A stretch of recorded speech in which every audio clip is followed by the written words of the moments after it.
Good morning everyone. सो ਅੱਜ ਦਾ ਆਪਣਾ topic ਕੱਲ ਆਪਾਂ ਕੀਤਾ ਸੀ ਪਾਰਸ਼ਲ ਐਸੇ ਕਿਦਾਂ ਆਪਾਂ ਕਰਨਾ ਕਿ ਪਾਰਸ਼ਲ ਨਹੀਂ ਸੀਗਾ ਸੀਓ ਐਗਰੀ ਡਿਸਐਗਰੀ ਐਸੇ ਹੀ ਪਰ ਟੂ ਐਕਸਟੈਂਟ ਵਾਲਾ ਆਪਾਂ ਐਸੇ ਕੀਤਾ ਸੀਗਾ। ਯੂ ਨੋ ਕਿ ਆਪਣੀ ਸੀਰੀਜ਼ ਚੱਲ ਰਹੀ ਆ, ਦੋ ਐਸੇ ਆਪਾਂ ਕਰ ਚੁੱਕੇ ਹਾਂ। ਕਿਹੜੇ ਕਿਹੜੇ? Discuss both views and give your opinion and to what extent do you agree or disagree। ਹੁਣ ਐਕਸਟੈਂਟ ਦੇ ਵਿੱਚ ਆਪਾਂ ਦੇਖ ਲਿਆ ਕੀ ਕਰਨਾ। ਅੱਜ ਆਪਾਂ ਜਿਹੜੀ ਤੁਹਾਨੂੰ ਕੱਲ ਪ੍ਰੋਬਲਮ ਆਈ ਸੀ ਕਿ ਅਸੀਂ ਇਦਾਂ ਕਰਦੇ ਸੀ ਉਦਾਂ ਕਰਦੇ ਸੀ, ਉਸ ਫਾਰਮੈਟ ਨੂੰ ਫੋਲੋ ਕਰਕੇ ਸਟਰਕਚਰ ਅੱਜ ਵੀ ਰਹੂਗਾ। ਠੀਕ ਹੈ, ਸਟਰਕਚਰ ਅੱਜ ਵੀ, ਫਾਰਮੂਲਾ ਜਿਹੜਾ ਮੈਂ ਹਰ ਐਸੇ ਤੱਕ ਫਾਰਮੂਲਾ ਦੇ ਰਿਹਾ ਤੁਹਾਨੂੰ। ਠੀਕ ਹੈ, ਹਰ ਐਸੇ ਦਾ ਫਾਰਮੂਲਾ ਮੈਂ ਅੱਜ ਵੀ ਦਊਂਗਾ। ਠੀਕ ਹੈ, ਤੁਸੀਂ ਧਿਆਨ ਨਾਲ ਫੋਕਸ ਕਰਨਾ ਕਿ ਅੱਜ ਜਿਹੜਾ do you agree and disagree ਵਾਲੇ ਐਸੇ ਆ ਕਿਸ ਤਰੀਕੇ ਦੇ ਨਾਲ ਆਪਾਂ ਕਰਨੇ ਆ। एवरीवन यस और नो? Yes sir. ठीक है, पूरा ਜਿਹੜੇ ਵੀ ਸਟੂਡੈਂਟਸ ਇਸ ਕਲਾਸ ਦੇ ਵਿੱਚ ਹੈਗੇ ਆ, I would like to request ਕਿ ਸਾਰਿਆਂ ਨੇ ਜੋ ਵੀ ਮੈਂ ਕੁਐਸਚਨਸ ਪੁੱਛਦਾ ਵਾਂ, ਜੋ ਵੀ ਮੈਂ ਚੀਜ਼ ਕਹਿ ਰਿਹਾ, ਯੈਸ ਔਰ ਨੋ ਦੇ ਵਿੱਚ ਜਾਂ ਪੂਰਾ ਕਨੈਕਟਡ ਰਹੋ ਤਾਂ ਕਿ ਆਪਾਂ ਵਧੀਆ ਤਰੀਕੇ ਨਾਲ ਕਮਿਊਨੀਕੇਟ ਕਰ ਸਕੀਏ ਇਸ ਕਲਾਸ ਦੇ ਵਿੱਚ। ਜਿਹੜੇ ਸਟੂਡੈਂਟਸ ਕਿਉਂਕਿ YouTube ਦੇ ਉੱਪਰ ਵੀ ਜੁੜੇ ਹੋਏ ਆ, ਠੀਕ ਹੈ, ਤੇ ਆਪਾਂ ਉਹਨਾਂ ਨੂੰ ਵੀ ਵਧੀਆ ਆਪਦੇ ਨਾਲ ਜੋੜ ਕੇ ਰੱਖ ਸਕੀਏ ਹਰ ਚੀਜ਼ ਦੇ ਵਿੱਚ। ਗੋਵਿੰਦ ਕੀ ਹੋ ਗਿਆ? ठीक है, तो आप पहला क्वेश्चन ਨੂੰ ਸਮਝਾਂਗੇ ਕਿ क्वेश्चन है की। हमेशा वांगू पहला क्वेश्चन ਨੂੰ ਧਿਆਨ ਨਾਲ ਸਮਝਾਂਗੇ। क्वेश्चन ਆਪਣੇ ਤੋਂ ਡਿਮਾਂਡ ਕੀ ਕਰਦਾ, ਕੀ क्वेश्चन ਆਪਣੇ ਤੋਂ ਡਿਮਾਂਡ ਕਰ ਰਿਹਾ, ਉਸ ਤੋਂ ਬਾਅਦ ਆਪਾਂ ਕੀ ਦੱਸਣਾ। ਠੀਕ ਹੈ, ਫਿਰ ਸਟਰਕਚਰ, ਫਿਰ ਆਪਾਂ ਇਹਦੇ ਆਈਡੀਆਜ਼ ਡਿਸਕਸ ਕਰਾਂਗੇ, ਫਿਰ ਤੁਸੀਂ ਆਪਣੇ ਆਪ ਇਸ ਐਸੇ ਨੂੰ ਕਰੋਗੇ। ਠੀਕ ਹੈ ਜੀ, everyone is that good? Yes sir. Alright, so ਹੁਣ ਦੇਖੋ क्वेश्चन ਕੀ ਹੈ। ਆ क्वेश्चन ਆ, this is the main niche line ਜਿਹਦੇ ਉੱਤੇ ਆਪਾਂ ਵਰਕਆਊਟ ਕਰਨਾ। ਪਰ ਪਹਿਲਾ ਸਵਾਲ ਨੂੰ ਸਮਝ ਲਓ, ਪਹਿਲਾ ਸਟੇਟਮੈਂਟ ਨੂੰ ਸਮਝ ਲਓ ਕਿ ਤੁਹਾਨੂੰ ਸਟੇਟਮੈਂਟ ਦਿੱਤੀ ਕੀ ਹੈ। ਇਹ ਸੇਮ ਸਟੇਟਮੈਂਟ ਆ ਜਿੱਦਾਂ ਮੈਂ ਕਹਿੰਦਾ ਕੋਈ ਥਰਡ ਪਰਸਨ ਆ ਕੇ, ਕੋਈ ਥਰਡ ਚੀਜ਼ ਆ ਕੇ ਆਪਾਂ ਨੂੰ ਦੱਸ ਰਹੀ ਆ ਦੈਟ ਕਿ ਆ ਮੈਂ ਗੱਲ ਕੋਈ ਮੈਨੂੰ ਕਹਿ ਰਿਹਾ ਫॉर एग्जांपल, ਜਾਂ ਮੈਂ ਤੁਹਾਨੂੰ ਕਹਿ ਰਿਹਾ ਕਿ because many children are not able to learn foreign languages, schools should not force them to learn foreign languages. ਇਹ ਮੈਂ ਕਹਿ ਰਿਹਾ। ਹੁਣ ਮੈਂ ਇਹ ਚ ਕੀ ਕਹਿ ਰਿਹਾ ਉਹ ਮੈਂ ਤੁਹਾਨੂੰ ਵਰਡ ਬਾਈ ਵਰਡ ਸਮਝਾ ਦਿੰਦਾ, ਬਟ ਤੁਸੀਂ ਇਹ ਗੱਲ ਨੂੰ ਸਮਝਣ ਦੀ ਕੋਸ਼ਿਸ਼ ਕਰਨੀ ਹੈ। ਇਹ ਨਾ ਤਾਂ ਤੁਹਾਨੂੰ ਐਗਜ਼ਾਮੀਨਰ ਕਹਿ ਰਿਹਾ, ਨਾ ਤੁਹਾਨੂੰ ਕੋਈ ਹੋਰ ਕਹਿ ਰਿਹਾ, ਸਿਰਫ ਇੱਕ ਕੋਈ ਇੰਡੀਵਿਜੂਅਲ ਆ ਜਾਂ ਇੰਡੀਵਿਜੂਅਲੀ ਇੱਕ ਸਟੇਟਮੈਂਟ ਦਿੱਤੀ ਹੋਈ ਹੈ। ਠੀਕ ਹੈ, ਉਹ ਆਪਾਂ ਨੂੰ ਦਿੱਤੀ ਆ, ਉਹਦੇ ਵਿੱਚ ਆਪਾਂ ਡੂ ਐਗਰੀ ਜਾਂ ਡਿਸਐਗਰੀ ਕਰਨਾ, ਦੈਟਸ ਆਲ। ਹੁਣ ਸਟੇਟਮੈਂਟ ਕੀ ਹੈ ਧਿਆਨ ਨਾਲ ਲਓ। ਬਿਕੋਜ਼, ਕਿਉਂਕਿ ਮੈਨੀ ਚਿਲਡਰਨ, ਬਹੁਤ ਸਾਰੇ ਬੱਚੇ are not able to learn foreign languages. Foreign languages ਮਤਲਬ ਕਿਹੜੀਆਂ ਲੈਂਗੁਏजेस ਹੁੰਦੀਆਂ? ਹੁਣ ਫੋਰਨ ਲੈਂਗੁਏजेस ਤੁਸੀਂ ਕਿਹਨੂੰ ਕਹੋਗੇ? ਇੰਗਲਿਸ਼ ਨੂੰ ਕਹੋਗੇ? ਨਹੀਂ, ਇੱਕ ਇੰਗਲਿਸ਼ ਹੀ ਰਹਿ ਗਈ ਫੋਰਨ ਲੈਂਗੁਏਜ। ਹਾਂਜੀ, ਨॉन नेटिव लैंग्वेज। ਹੁਣ नेटिव लैंग्वेज ਕਿਹੜੀ ਆ ਗਈ? ਹਾਂਜੀ, ਆਪਣੀ ਲੋਕਲ ਲੈਂਗੁਏਜ। ਜਿਵੇਂ ਆਪਾਂ ਪੰਜਾਬੀ ਕਹਿ ਦਿੰਦੇ ਆ, ਹਿੰਦੀ ਕਹਿ ਦਿੰਦੇ ਆ। ਹਿੰਦੀ ਨੂੰ ਵੀ ਆਪਾਂ ਨੇਟਿਵ ਚ ਕੰਸੀਡਰ ਕਰ ਸਕਦੇ ਆ ਕਿਉਂਕਿ ਨੈਸ਼ਨਲ ਲੈਂਗੁਏਜ ਆ। ਪੰਜਾਬੀ ਆਪਣੀ, ਆਪਾਂ ਮਾਂ ਹੀ ਪੰਜਾਬੀ ਨੂੰ ਮੰਨਦੇ ਆ ਤਾਂ ਉਹ ਆਪਣੀ ਨੇਟਿਵ ਲੈਂਗੁਏਜ ਆ ਗਈ। ਠੀਕ ਹੈ, ਹੁਣ ਨॉन नेटिव ਕਿਹੜੀਆਂ? ਜਿਹੜੀਆਂ ਇਸ ਤੋਂ ਬਾਹਰ ਜਿੰਨੀਆਂ ਵੀ ਲੈਂਗੁਏजेस ਆ ਉਹ ਫੋਰਨ ਲੈਂਗੁਏजेस ਮੰਨੀਆਂ ਜਾਣਗੀਆਂ। ਠੀਕ ਹੈ, ਹੁਣ ਫੋਰਨ ਲੈਂਗੁਏजेस ਦਾ ਮਤਲਬ ਆ ਜਿਹੜੀਆਂ ਤੁਹਾਡੇ ਮੁਲਕ ਦੀਆਂ ਭਾਸ਼ਾਵਾਂ ਨਹੀਂ ਜਾਂ ਤੁਹਾਡੀਆਂ ਨੇਟਿਵ ਭਾਸ਼ਾਵਾਂ ਨਹੀਂ, ਤੁਹਾਡੇ ਦੇਸ਼ ਦੀਆਂ ਨੇਟਿਵ ਭਾਸ਼ਾਵਾਂ ਨਹੀਂ। ਹੁਣ ਦੇਸ਼ ਦੇ ਵਿੱਚ ਤਾਂ ਮਰਾਠੀ ਵੀ ਹੁੰਦੀ ਹੈ, ਤੇਲੁਗੂ ਵੀ ਹੁੰਦੀ ਹੈ, ਤਾਮਿਲ ਵੀ ਹੁੰਦੀ ਹੈ। ਤੁਸੀਂ ਉਹਨਾਂ ਨੂੰ ਫੋਰਨ ਲੈਂਗੁਏਜ ਕੰਸੀਡਰ ਕਰੋਗੇ ਕਿ ਨਹੀਂ ਕਰੋਗੇ? ਕਿਉਂ? ਉਹ ਗੱਲ ਵੱਖਰੀ ਹੈ ਕਿ ਤੁਸੀਂ ਪੰਜਾਬੀ ਆਪਦੇ ਆਪ ਨੂੰ ਮੰਨਦੇ ਆ। ਹਾਂਜੀ, ਕਿਉਂਕਿ ਆਪਾਂ ਮੰਨਦੇ ਨਾ ਕਿ ਅਸੀਂ ਤਾਂ ਪੰਜਾਬੀ ਆ, ਸਾਡੀ ਸਟੇਟ ਆ, ਸਾਡੀ ਆਪਦਾ ਦੇਸ਼ ਵੀ ਸਟਾਰਟ ਬਣਾਉਣ ਨੂੰ ਫਿਰਦੇ ਆ ਉਹਦਾ। ਪੰਜਾਬੀ ਵਿੱਚ ਉਹ ਨਹੀਂ ਆ, ਪੰਜਾਬੀ ਹੈ ਨਾ ਖੇਤਰੀ ਭਾਸ਼ਾ। ਹਾਂ, ਨੇਟਿਵ ਲੈਂਗੁਏਜ ਦਾ ਮਤਲਬ ਹੁੰਦਾ ਵਾ ਕਿ ਡਸਨਟ ਮੈਟਰ ਕਿ ਉਹ ਦੇਸ਼ ਆ, ਡਸਨਟ ਮੈਟਰ ਕਿ ਉਹ ਸਟੇਟ ਆ।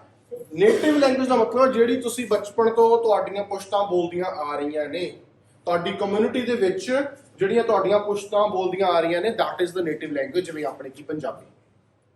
ਹੁਣ ਇਸ ਟੌਪਿਕ ਦੇ ਵਿੱਚ ਸਭ ਤੋਂ ਵੱਡੀ ਕਿਹੜੀ ਲੈਂਗੁਏਜ ਦੀ ਐਗਜ਼ਾਮਪਲ ਲਓਗੇ?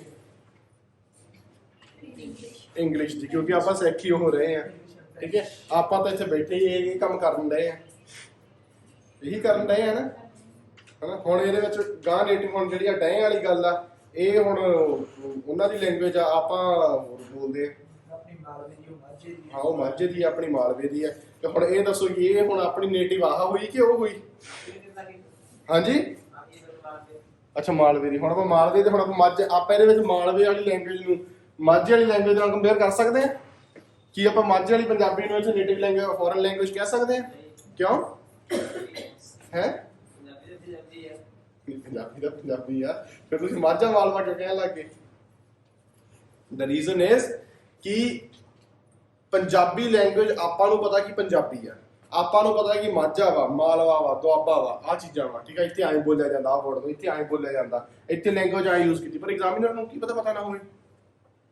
ਹੁਣ ਮਰਾਠੀ ਦਾ ਆਪਾਂ ਨੂੰ ਪਤਾ ਵੀ ਕਿਹੜੇ ਏਰੀਏ 'ਚ ਕਿਹੋ ਜਿਹੀ ਬੋਲੀ ਜਾਂਦੀ, ਨਹੀਂ ਪਤਾ ਨਾ, ਤਾਂ ਫਿਰ ਆਪਾਂ ਉਹਦਾ ਕੰਪੈਰੀਜ਼ਨ ਉੱਥੇ ਨਹੀਂ ਕਰ ਸਕਦੇ। ਆਪਾਂ ਕੰਪੈਰੀਜ਼ਨ ਇਹ ਕਰਾਂਗੇ ਜਿਹੜਾ ਓਵਰਆਲ ਐਗਜ਼ਾਮੀਨਰ ਦੁਨੀਆ 'ਚ ਕਿਤੋਂ ਵੀ ਆ ਜੇ, ਜਾਂ ਜਿਹੜਾ ਚੈੱਕ ਕਰਨ ਵਾਲਾ ਉਹ ਜਦੋਂ ਮਰਜ਼ੀ ਆ ਜੇ, ਉਹਨੂੰ ਪਤਾ ਹੋਵੇ ਕਿ ਆਹ ਲੈਂਗੁਏਜ ਜਿਹਦੇ ਨਾਲ ਤੁਸੀਂ ਕੰਪੈਰੀਜ਼ਨ ਕਰ ਰਹੇ ਆ, ਜਿਹੜੀ ਲੈਂਗੁਏਜ ਨੂੰ ਤੁਸੀਂ ਮੇਨ ਨੀਸ਼ ਰੱਖ ਕੇ ਚੱਲ ਰਹੇ ਆ, ਉਹ ਲੈਂਗੁਏਜ ਤੁਹਾਨੂੰ ਆਉਂਦੀ ਆ ਚੰਗੀ ਤਰ੍ਹਾਂ। ਸਮਝਦੇ ਕਿ ਨਹੀਂ? ਹੁਣ ਆ ਗਈ ਗੱਲ, because many children are not able to learn foreign languages, which means ਕਿਉਂਕਿ ਬਹੁਤ ਸਾਰੇ ਬੱਚੇ foreign languages ਨੂੰ ਨਹੀਂ ਸਿੱਖ ਪਾਉਂਦੇ। ਪਹਿਲੀ ਲਾਈਨ ਇਹ ਆ, because many children, ਬਹੁਤ ਸਾਰੇ ਬੱਚੇ are not able to, ਕਿ capable ਨਹੀਂ ਹੈਗੇ to learn foreign languages, ਕਿ ਬਾਹਰਲੀਆਂ ਜਿਹੜੀਆਂ ਭਾਸ਼ਾਵਾਂ ਵਾ non native languages ਆ, ਉਹਨਾਂ ਨੂੰ ਉਹ ਨਹੀਂ ਸਿੱਖ ਪਾਉਂਦੇ। ਇੱਕ ਪੁਆਇੰਟ ਆ। ਦੂਜਾ ਪੁਆਇੰਟ ਚ ਕੰਮ ਕਹਿੰਦਾ schools should not force them to learn foreign languages, ਕਿ ਜਿਹੜੇ ਸਕੂਲ ਆ ਉਹਨਾਂ ਨੂੰ ਕਿਹਨਾਂ ਨੂੰ, ਬੱਚਿਆਂ ਨੂੰ ਫੋਰਸ ਨਹੀਂ ਕਰਨਾ ਚਾਹੀਦਾ ਨਾਨ ਨੇਟਿਵ ਲੈਂਗੁਏਜਸ ਸਿਖਾਉਣ ਦੇ ਲਈ, ਠੀਕ ਹੈ। ਹੁਣ ਸਕੂਲ ਫੋਰਸ ਕਰਦੇ ਕਿ ਨਹੀਂ ਕਰਦੇ? ਬਹੁਤ ਕਰਦੇ। ਸਾਡਾ ਸਕੂਲ ਤਾਂ ਬਹੁਤ ਕਰਦਾ ਸੀ ਕਿ ਤੁਸੀਂ ਬੋਲਣਾ ਵੀ ਇੰਗਲਿਸ਼ ਦੇ ਵਿੱਚ ਆ, ਤੁਸੀਂ ਲਿਖਣਾ ਵੀ ਇੰਗਲਿਸ਼ ਵਿੱਚ ਆ, ਗੱਲ ਦੋਸਤਾਂ ਨਾਲ ਵੀ ਇੰਗਲਿਸ਼ ਕਰਨੀ ਆ, ਫਾਈਨ ਪੈ ਜਾਊਗਾ, ਇਹ ਪੈ ਜਾਊਗਾ। ਚਲੋ ਇੱਕ ਅੱਡ ਕਨਸੈਪਟ ਆ, ਬਟ ਹੈ ਤਾਂ ਫੋਰਸਫੁਲੀ ਨਾ, ਹੈ ਤਾਂ ਉਹ ਫੋਰਸਫੁਲੀ। ਹੁਣ ਬਸ ਆਹੀ ਗੱਲ ਕਹੀ ਗਈ ਆ ਕਿ ਬਹੁਤ ਸਾਰੇ ਬੱਚੇ ਫੋਰਨ ਲੈਂਗੁਏਜਸ ਨੂੰ ਸਿੱਖ ਨਹੀਂ ਪਾਉਂਦੇ, ਜਿਹੜੇ ਸਕੂਲ ਆ ਉਹਨਾਂ ਨੂੰ ਬੱਚਿਆਂ ਨੂੰ ਫੋਰਸ ਨਹੀਂ ਕਰਨਾ ਚਾਹੀਦਾ ਫੋਰਨ ਲੈਂਗੁਏਜ ਸਿੱਖਣ ਵਾਸਤੇ। ਇਹ ਸਟੇਟਮੈਂਟ ਆਪਣੀ ਕਹਿ ਰਹੀ ਹੈ। ਹੁਣ ਇਹ ਗੱਲ ਆ, ਹੁਣ ਮੈਂ ਕਹਤਾ, ਤੁਹਾਡਾ ਗੁੱਡ ਨੇਮ ਕੀ ਹੈ ਜੀ? ਮਨਪ੍ਰੀਤ ਸਿੰਘ। ਮੈਂ ਮਨਪ੍ਰੀਤ ਨੂੰ ਕਹਤਾ ਕਿ ਬਾਈ ਜੀ ਗੱਲ ਏਦਾਂ ਵਾ ਕਿ ਬੱਚੇ ਆ ਨਾ ਜਿਹੜੇ ਨਹੀਂ ਸਿੱਖ ਪਾਉਂਦੇ ਯਾਰ ਅੰਗਰੇਜ਼ੀ, ਐਵੇਂ ਸਕੂਲ ਵਾਲੇ ਧੱਕਾ ਕਰੀ ਜਾਂਦੇ ਆ, ਠੀਕ ਹੈ। ਮੈਂ ਕਿਹਾ ਮਨਪ੍ਰੀਤ ਨਹੀਂ ਸਿੱਖ ਰਹੇ ਸਕੂਲ ਬੱਚੇ ਅੰਗਰੇਜ਼ੀ ਤੇ ਸਕੂਲ ਵਾਲੇ ਧੱਕਾ ਕਰਦੇ, ਆਹੀ ਗੱਲ ਹੈ। ਹੁਣ ਮਨਪ੍ਰੀਤ ਮੇਰੇ ਨਾਲ ਐਗਰੀ ਹੁੰਦਾ ਜਾਂ ਡਿਸਐਗਰੀ ਹੁੰਦਾ, ਇਹ ਸਵਾਲ, ਇਹੀ ਡਿਮਾਂਡ ਆ ਕੁਐਸਚਨ ਦੀ, ਕਿ ਤੁਸੀਂ ਆ ਜਿਹੜੀ ਗੱਲ ਉੱਤੇ ਲਿਖੀ ਗਈ ਆ ਜਾਂ ਜੋ ਮੈਂ ਮਨਪ੍ਰੀਤ ਨੂੰ ਕਿਹਾ ਵਾ, ਜੋ ਮੈਂ ਤੁਹਾਨੂੰ ਕਹਿ ਰਿਹਾ ਵਾਂ, ਤੁਸੀਂ ਇਹਦੇ ਨਾਲ ਐਗਰੀ ਕਰਦੇ ਆ ਕਿ ਡਿਸਐਗਰੀ ਕਰਦੇ ਆ? ਇਹੀ ਡਿਮਾਂਡ ਆ ਇਸ ਕੁਐਸਚਨ ਦੀ। ਕੁਐਸਚਨ ਦੀ ਡਿਮਾਂਡ ਕੀ ਆ ਫਿਰ ਦੱਸੋ? Agree or disagree to what? To the statement given above. Simple, ਸਾਰਿਆਂ ਨੂੰ ਇਹ ਸਮਝ ਲੱਗ ਗਿਆ ਕੁਐਸਚਨ ਕੀ ਹੈ? ਕੁਐਸਚਨ ਸਮਝ ਲੱਗ ਗਿਆ ਕਿ ਨਹੀਂ ਲੱਗ ਗਿਆ? ਹੁਣ ਐਗਰੀ ਡਿਸਐਗਰੀ, ਹੁਣ ਆਪਾਂ ਗੱਲ ਕਰਦੇ ਹਾਂ ਸਟਰਕਚਰ ਦੀ। ਪਹਿਲਾਂ ਆਪਾਂ ਇੱਕ ਸੈਂਟੈਂਸਸ ਦੀ ਗੱਲ ਕਰਦੇ ਹਾਂ। ਜਿੱਦਾਂ 2-3 ਦਿਨਾਂ ਤੋਂ ਮੈਂ ਐਸੇਸ ਦੇਖ ਰਿਹਾ, ਮੈਂ ਉਹ ਜਿਹੜਾ ਤੁਹਾਨੂੰ ਭੇਜਿਆ ਸੀ ਮੈਂ ਕਰਿਓ ਟਾਈਪ। ਸੈਂਟੈਂਸਸ ਦੀ ਗੱਲ ਕਰਦੇ ਹਾਂ ਕਿ ਆਪਾਂ ਜਿਹੜੇ ਕੰਪਲੈਕਸ ਸੈਂਟੈਂਸਸ ਦੀ ਆਪਾਂ ਗੱਲ ਕੀਤੀ ਸੀ ਕਿ ਉਹਦੀ ਕੰਪਲੈਕਸਿਟੀ ਆ ਜਿਹੜੀ ਉਹ ਕਿੱਥੋਂ ਤੱਕ ਲੈ ਕੇ ਜਾਣੀ ਆ ਹਾਇਰ ਬੈਂਡ ਸਕੋਰ ਵਾਸਤੇ, ਠੀਕ ਹੈ। ਕੁਝ ਬੱਚੇ ਆ ਲਿਖਦੇ ਆ, ਕੁਝ ਬੱਚੇ ਆ ਕਿ ਜਿਵੇਂ ਤੁਸੀਂ ਉਹ ਸਿੰਪਲ ਫਾਰਮ ਦੇ ਵਿੱਚ ਚੱਲ ਰਹੇ ਆ, ਕਿ ਸਿੰਪਲ ਵੀ ਰੱਖਣਾ, ਉਹਨੂੰ ਨੌਲੇਜੇਬਲ ਵੀ ਰੱਖਣਾ ਕਿ ਹਾਂ ਤੁਸੀਂ ਕਰ ਸਕਦੇ ਹੋ, ਤੁਹਾਡੀ ਰੇਂਜ 'ਚ ਹੋਵੇ ਉਹ ਚੀਜ਼। ਤੇ ਆਪਾਂ ਕਿਸ ਤਰੀਕੇ ਦੇ ਨਾਲ ਸੈਂਟੈਂਸਸ ਨੂੰ ਯੂਜ਼ ਕਰਦੇ ਆ which will be enough to get 6.57 bands easily minimum. Enough complexity ਕਿੰਨੀ ਚਾਹੀਦੀ ਆ, ਠੀਕ ਹੈ, ਉਹ ਮੈਂ ਤੁਹਾਨੂੰ ਦੱਸੂਗਾ। ਹੁਣ ਆ ਆਪਣੇ ਕੋਲ 3 ਚੀਜ਼ਾਂ ਦਿੱਤੀਆਂ, ਠੀਕ ਹੈ। ਇਹ ਜੋ ਆਪਾਂ ਇੰਟਰੋ ਬਣਾਉਣੀ ਆ ਬਸ ਇਸ ਚੀਜ਼ ਦੀ, ਠੀਕ ਹੈ। ਆ ਡੈਸ਼ ਮਤਲਬ ਇੱਕ ਵਰਡ ਨਹੀਂ ਹੈਗਾ, ਇਹ ਡੈਸ਼ ਖਾਲੀ ਥਾਵਾਂ ਸੈਂਟੈਂਸ ਆ ਪੂਰੇ, ਠੀਕ ਹੈ। ਹੁਣ ਇੱਕ ਸੈਂਟੈਂਸ ਸਟਾਰਟ ਕਰਨਾ ਆਲਦੋ ਤੋਂ, ਇੱਕ ਦੇ ਵਿੱਚ ਸੋ ਦੈਟ ਆਉਂਦਾ, ਇੱਕ ਦੇ ਵਿੱਚ ਬਿਕੋਜ਼ ਤੋਂ ਸ਼ੁਰੂ ਹੁੰਦਾ। ਹੁਣ ਤੁਹਾਡੇ ਕੋਲ 2 ਤੋਂ 5 ਮਿੰਟ ਹੈ ਇਸ ਆਨਸਰ ਨੂੰ ਲਿਖਣ ਲਈ ਕਿ ਤੁਸੀਂ ਇਸ ਸਟੇਟਮੈਂਟ ਦੇ ਹਿਸਾਬ ਦੇ ਨਾਲ ਇਹਦੀ ਇੰਟਰੋ ਬਣਾਓਗੇ, ਫਿਰ ਮੈਂ ਤੁਹਾਨੂੰ ਦੱਸੂਗਾ ਕਿਵੇਂ ਬਣਾਓਗੇ। ਆਲਦੋ ਤੋਂ ਸਟਾਰਟ ਕਰਨਾ,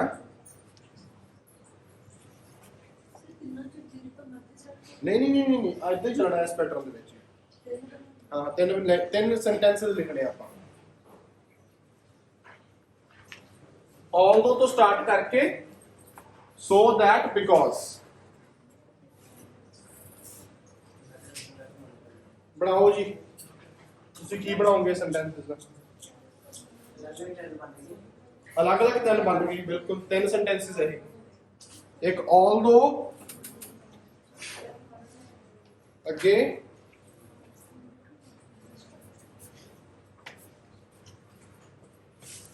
so that because ਹੁਣ ਇਹਦੇ ਤਿੰਨ ਸੈਂਟੈਂਸਸ ਬਣ ਗਏ ਇੰਟਰੋ ਲਈ ਉਦੋਂ ਬਾਅਦ ਆਪਾਂ ਕਹਾਂਗੇ this essay will or I completely agree to this service whatever ਉਹ ਉਦੋਂ ਬਾਅਦ ਕਹਾਂਗੇ ਹੁਣ ਇੱਥੇ ਦੇਖੋ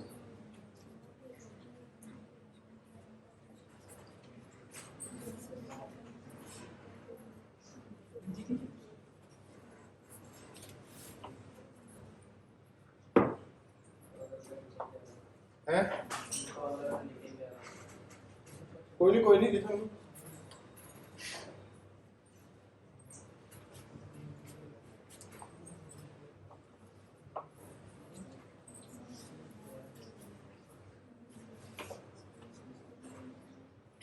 दसो किसी ने लिख लिया होगा ऑल्दो तो की स्टार्ट किया तुसी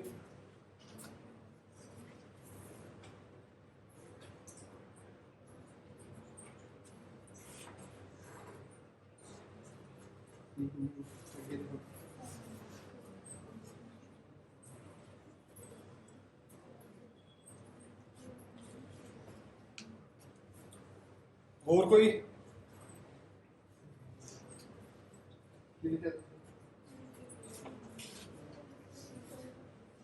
देखो ਜਿਹੜੇ स्टूडेंट्स YouTube ਤੇ ਉਹਨਾਂ ਨੂੰ ਵੀ ਮੈਂ ਰਿਕਵੈਸਟ ਕਰੂੰਗਾ ਕਿ ਲਿਖੋ ਤੁਸੀਂ ਸਾਰੇ ਇਹ ਆਪਣੇ ਆਪਣੇ ਕਾਪੀਜ਼ ਦੇ ਉੱਪਰ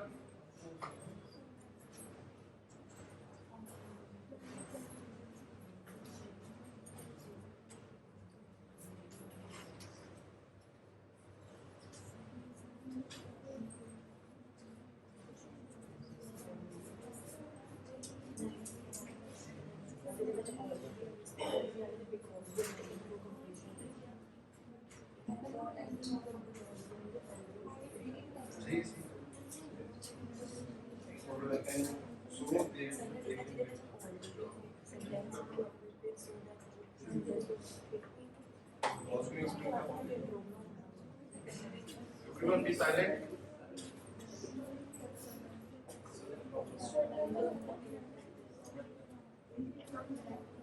ਇਹਨਾਂ ਨੇ ਲਿਖਿਆ ਸੀਗਾ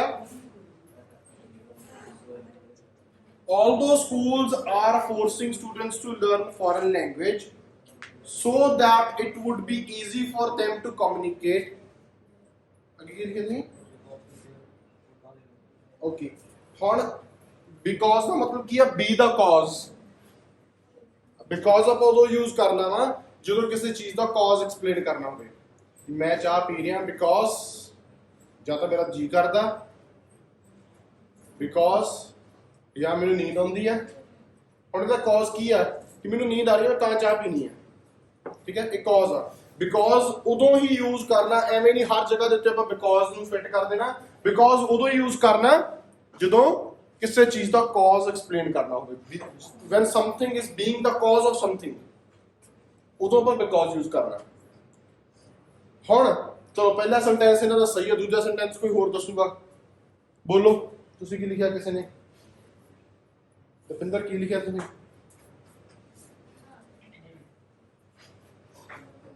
ਸਰ ਤਿੰਨੇ ਟ੍ਰਾਂਸਫਰ ਸੀਗੇ ਇੱਕੋ ਦੇ ਵਿੱਚ ਜ਼ਰੂਰੀ ਨਹੀਂ ਐਸੇ ਤੇ ਬਣਾਉਣਾ ਕੋਈ ਹੋਰ ਸੈਂਟੈਂਸ ਬਣਾ ਕੇ ਦੇਖ ਲਓ ਜੇ ਤੁਹਾਡੇ ਤੋਂ ਨਹੀਂ ਬਣਦਾ ਪਿਆ ਕੋਈ ਨਹੀਂ ਹੋਰ ਕੋਈ ਹੋਰ ਇਸ ਟੌਪਿਕ ਤੋਂ ਬਿਨਾ ਬਣਾ ਕੇ ਦੇਖ ਲਓ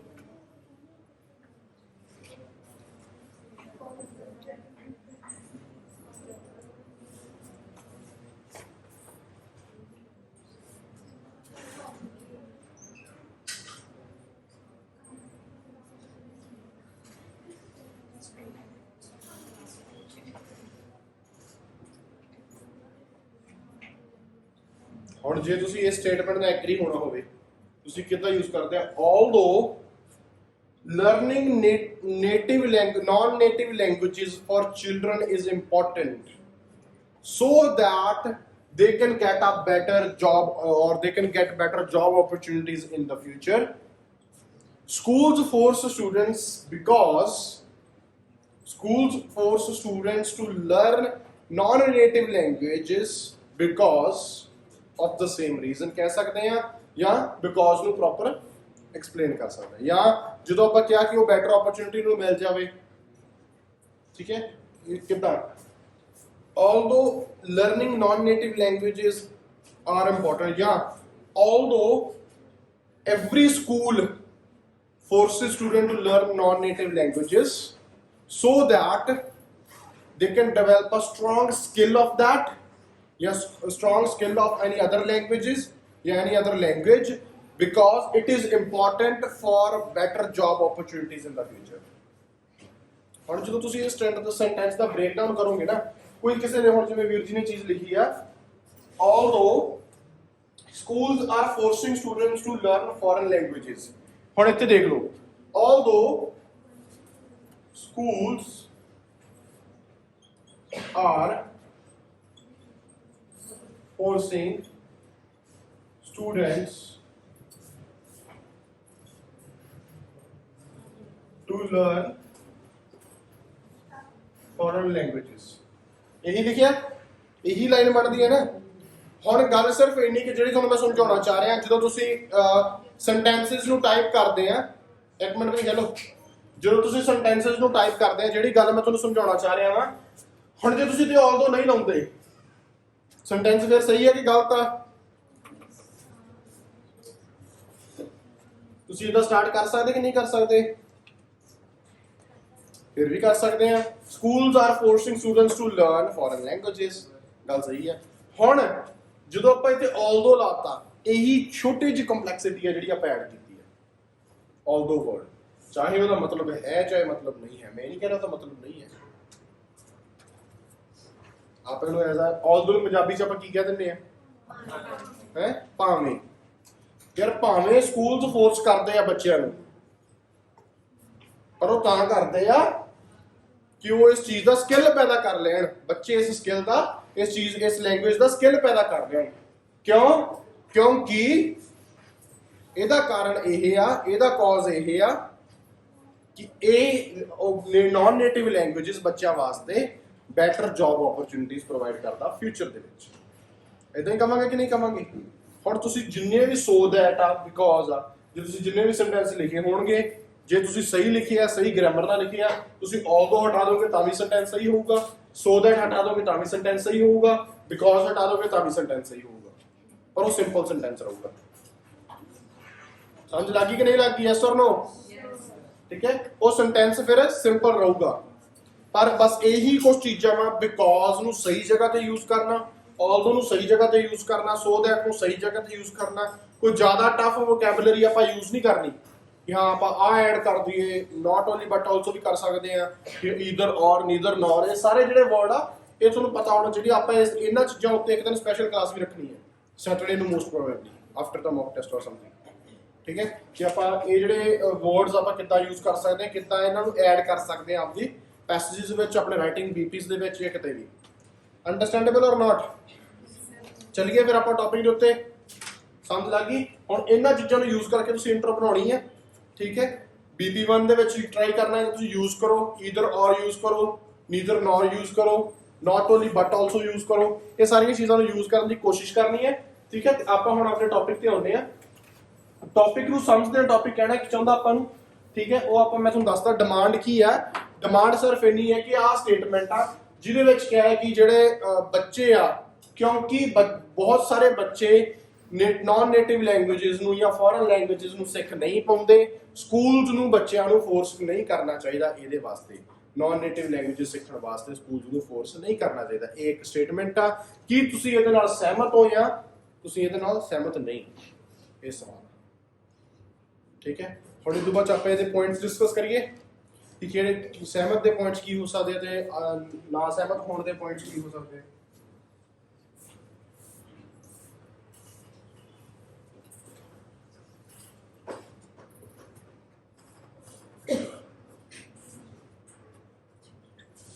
ਹੁਣ ਦੱਸੋ, ਹੁਣ ਇਸ ਸਟੇਟਮੈਂਟ ਦੇ ਨਾਲ ਸਹਿਮਤ ਹੋਣ ਦਾ ਮਤਲਬ ਕੀ ਆ?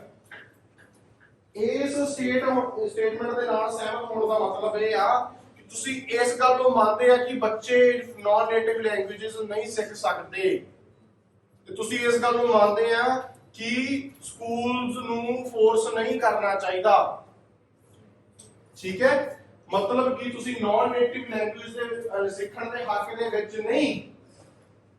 ਸਮਝ ਲੱਗੀ ਗੱਲ ਕਿ ਨਹੀਂ ਲੱਗੀ एवरीवन? ਕਿ ਤੁਸੀਂ ਫੋਰਨ ਲੈਂਗੁਏजेस ਨੂੰ ਸਿੱਖਣ ਦੇ ਹੱਕ ਦੇ ਵਿੱਚ ਨਹੀਂ ਹੈਗੇ, ਇਹਦਾ ਮਤਲਬ ਇਹ ਬਣਦਾ।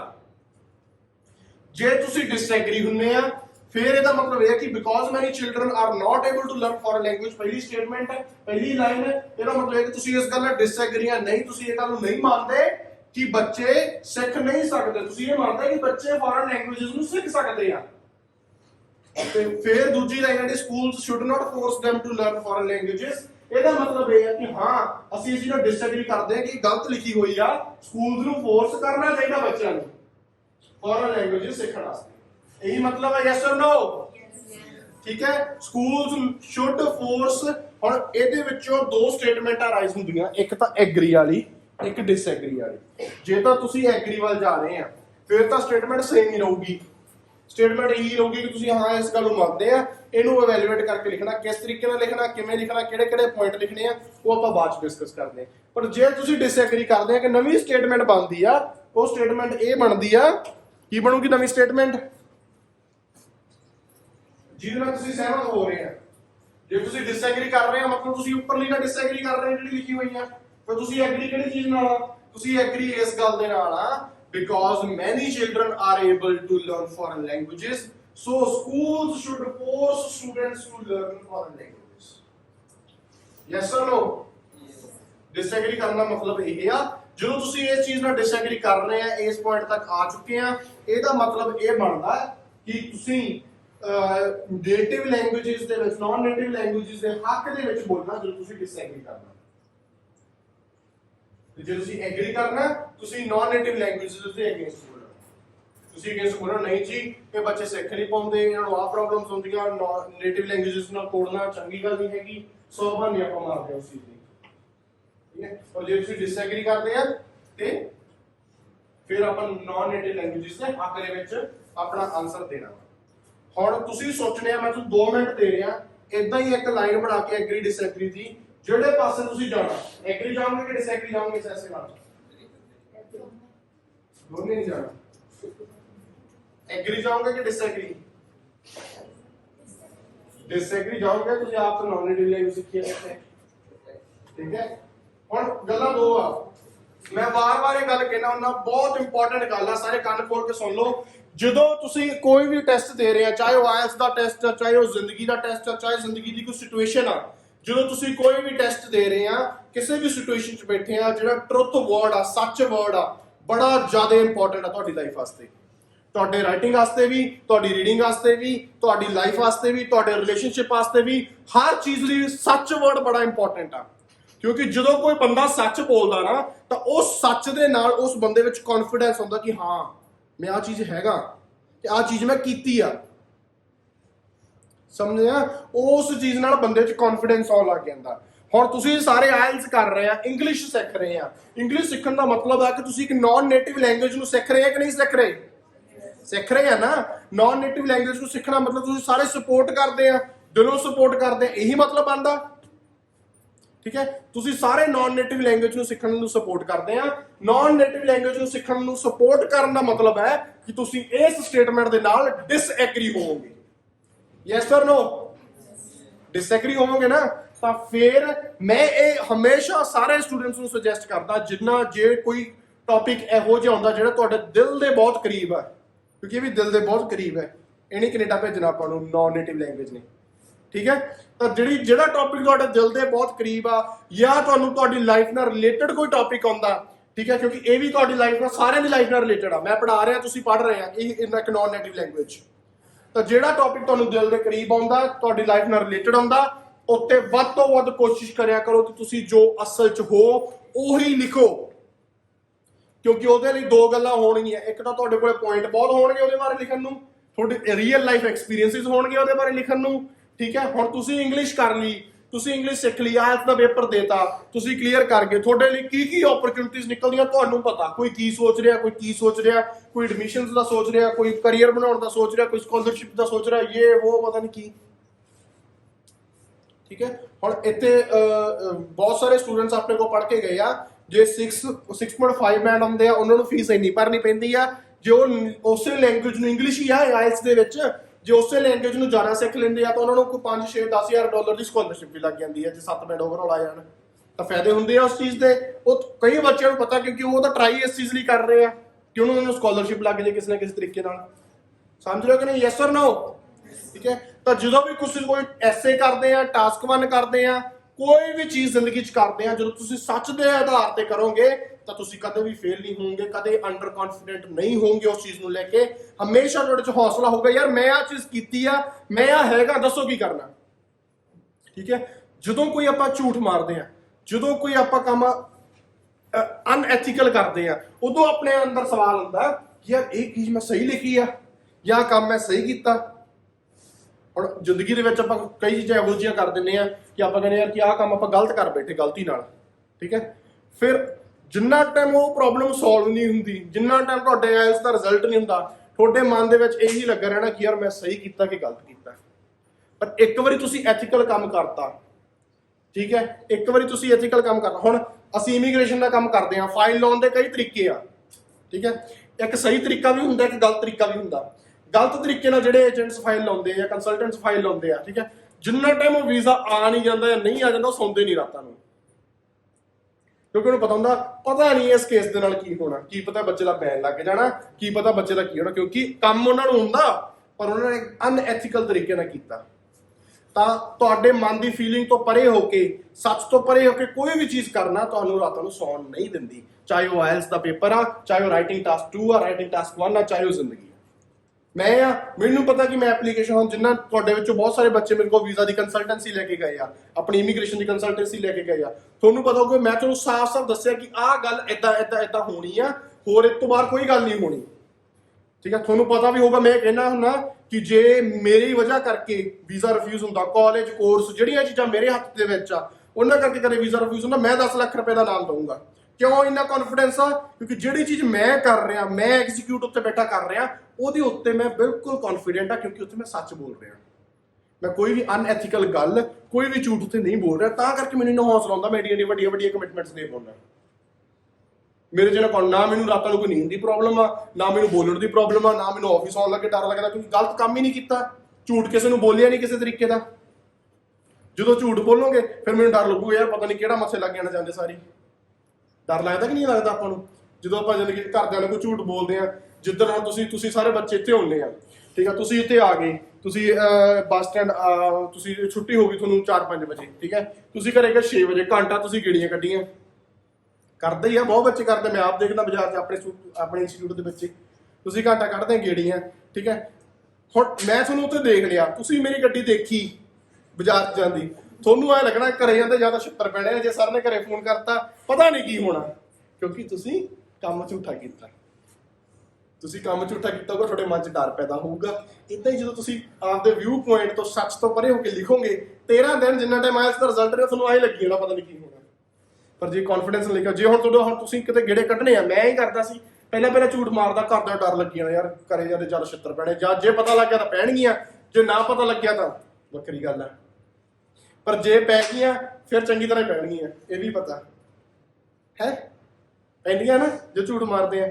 ਪਰ ਮੈਂ ਫਿਰ ਐਂਡ ਤੱਕ ਕੀ ਸਕੀਮ ਬਣਾਈ, ਮੈਂ ਆਪਦੇ ਪੇਰੈਂਟਸ ਨੂੰ ਆਪਦੇ ਨਾਲ ਇੰਨਾ ਕੰਫਰਟੇਬਲ ਕਰ ਲਿਆ, ਮੈਂ ਹਰ ਗੱਲ ਦੱਸਣ ਲੱਗ ਗਿਆ, ਛੋਟੀ ਗੱਲ ਤੋਂ ਲੈ ਕੇ ਵੱਡੀ ਗੱਲ, ਚੰਗੀ ਗੱਲ ਤੋਂ ਲੈ ਕੇ ਹਰ ਤਰੀਕੇ ਦੀ ਮਾੜੀ ਗੱਲ, ਸਾਰਾ ਦੱਸਣ ਲੱਗ ਗਿਆ ਮੈਂ A to Z ਘਰੇ। ਜੇ ਕਿਤੇ ਬਾਹਰ ਵੀ ਜਾਣਾ, ਕਿਤੇ ਘੁੰਮਣ ਵੀ ਜਾਣਾ ਜਾਂ ਚੋਰੀ ਵੀ ਜਾਣਾ, ਜਿੱਥੇ ਚੋਰੀ ਵੀ ਕਰ ਉੱਥੇ ਫੋਨ ਲਾ, ਹਾਂਜੀ ਮੈਂ ਚੱਲਿਆ, ਕੋਈ ਨਹੀਂ ਮੈਂ ਘੰਟਾ ਰੁਕ ਕੇ ਆਊਂਗਾ। ਉਹ ਜਦੋਂ ਗੱਲ ਪਤਾ ਕੀ ਘਰਦਿਆਂ ਨੂੰ ਪਤਾ ਇਸ ਗੱਲ ਦਾ, ਪਤਾ ਕਿ ਐਗਜ਼ਾਮੀਨਰ ਨੂੰ ਪਤਾ ਕਿ ਤੁਸੀਂ ਇੰਗਲਿਸ਼ ਸਿੱਖ ਰਹੇ ਆ, ਸਿੱਖ ਕੇ ਪੇਪਰ ਦਿੱਤਾ। ਠੀਕ ਹੈ। ਜਦੋਂ ਇਹ ਚੀਜ਼ ਆ ਜਾਂਦੀ ਹੈ ਮਨ ਦੇ ਵਿੱਚ, ਫਿਰ ਥੋੜਾ ਜਿਹਾ ਹੌਸਲਾ ਪੈਦਾ ਹੋ ਜਾਂਦਾ, ਫਿਰ ਇਹ ਚੀਜ਼ ਦਾ ਕੀ ਹੋ ਜਾਂਦਾ, ਹੌਸਲਾ ਪੈਦਾ ਹੋ ਜਾਂਦਾ ਕਿ ਤੁਸੀਂ ਇਹ ਚੀਜ਼ ਸਹੀ ਕੀਤੀ ਆ, ਕੋਈ ਗੱਲ ਨਹੀਂ, ਘਰਦਿਆਂ ਨੂੰ ਪਤਾ ਜੇ ਅਸੀਂ ਘੰਟਾ 2 ਘੰਟੇ ਲੇਟ ਵੀ ਚਲੇ ਗਏ, ਉਹਨਾਂ ਨੂੰ ਪਤਾ ਕਿ ਅਸੀਂ ਲੇਟ ਆਉਣਾ, ਫਿਰ ਤੁਹਾਡੇ ਮਨ 'ਚੋਂ ਡਰ ਖਤਮ ਹੋ ਜਾਂਦਾ। ਪਹਿਲੀ 2 ਗੱਲਾਂ ਉਹਦੇ ਨਾਲ ਹੁੰਦੀਆਂ, ਪਹਿਲੀ ਗੱਲ ਡਰ ਖਤਮ ਹੁੰਦਾ, ਹੌਸਲਾ ਬਣਦਾ, ਦੂਜੀ ਗੱਲ ਉਹਦੇ ਰਿਜ਼ਲਟ ਚੰਗੇ ਆਉਂਦੇ ਆ ਜ਼ਿੰਦਗੀ 'ਚ, ਅੱਗੇ ਅਗਲੇ ਪੜਾਵਾਂ ਤੇ ਜਾ ਕੇ ਉਹਦੇ ਰਿਜ਼ਲਟ ਬੜੇ ਚੰਗੇ ਆਉਂਦੇ ਆ। ਇਦਾਂ ਹੀ ਜਦੋਂ ਆਇਲਸ ਦਾ ਪੇਪਰ ਦੋਗੇ, ਜਿਹੜਾ 13 ਦਿਨ ਤੁਹਾਡਾ ਰਿਜ਼ਲਟ ਨਹੀਂ ਆਉਣਾ, ਉਹ 'ਚ ਹੌਸਲਾ ਹੋਊਗਾ ਤੇ ਰਿਜ਼ਲਟ ਵੀ ਚੰਗਾ ਹੋਊਗਾ। ਤਾਂ ਜ਼ਿੰਦਗੀ ਨਾਲ ਤੁਸੀਂ ਕਿਸੇ ਵੀ ਚੀਜ਼ ਨੂੰ ਰਿਲੇਟ ਕਰ ਸਕਦੇ ਆ। ਜ਼ਿੰਦਗੀ ਹਮੇਸ਼ਾ ਤੁਹਾਨੂੰ ਕਨੈਕਸ਼ਨ 'ਚ ਜੋੜ ਕੇ ਰੱਖਦੀ ਆ, ਰਿਲੇਸ਼ਨ ਦੇ ਵਿੱਚ ਬਣਾ ਕੇ ਰੱਖਦੀ ਆ, ਕਿ ਤੁਸੀਂ ਪਲ ਪਲ ਤੇ ਕਦਮ ਕਦਮ ਤੇ ਚੀਜ਼ਾਂ ਨੂੰ ਸਿੱਖ ਸਕੋ। ਤਾਂ ਸੱਚ ਬੋਲਣਾ ਬਹੁਤ ਹੀ ਜ਼ਿਆਦਾ ਜ਼ਰੂਰੀ ਆ। ਚਾਹੇ ਤੁਸੀਂ ਕੋਈ ਵੀ ਐਸੇ ਕਰ ਰਹੇ ਆ, ਸੱਚ ਦੇ ਆਧਾਰ ਤੇ ਆਪਦੇ ਆਨਸਰਸ ਦਿਆ ਕਰੋ ਤਾਂ ਕਿ ਤੁਹਾਡਾ ਫਾਇਦਾ ਹੋ ਸਕੇ, ਤੁਹਾਡੇ 'ਚ ਕੌਨਫੀਡੈਂਸ ਬਣ ਸਕੇ ਤੇ ਤੁਹਾਨੂੰ ਉਹਨਾਂ ਚੀਜ਼ਾਂ ਦੇ ਰਿਜ਼ਲਟ ਵੀ ਵਧੀਆ ਮਿਲਣ। ਹੁਣ ਆਪਾਂ ਕੀ ਕਰ ਰਹੇ ਸੀਗੇ, ਜਿਹੜੀ ਦੂਜੀ ਸਟੇਟਮੈਂਟ ਬਣਦੀ ਹੈ ਡਿਸਐਗਰੀਮੈਂਟ ਦੀ ਸਟੇਟਮੈਂਟ ਕੀ ਬਣਦੀ ਹੈ? ਡਿਸਐਗਰੀਮੈਂਟ ਦੀ ਸਟੇਟਮੈਂਟ ਮੈਂ ਲਿਖਿਓ ਕਿ because many children are able to learn foreign languages. Disagreement ਦੀ ਕੋਈ ਨਹੀਂ ਫਿਲਹਾਲ ਤਾਂ ਕੋਈ ਗੱਲ ਨਹੀਂ, ਚਲੋ ਦੋਨੇ ਪਾਸੇ ਡਿਸਐਗਰੀਮੈਂਟ।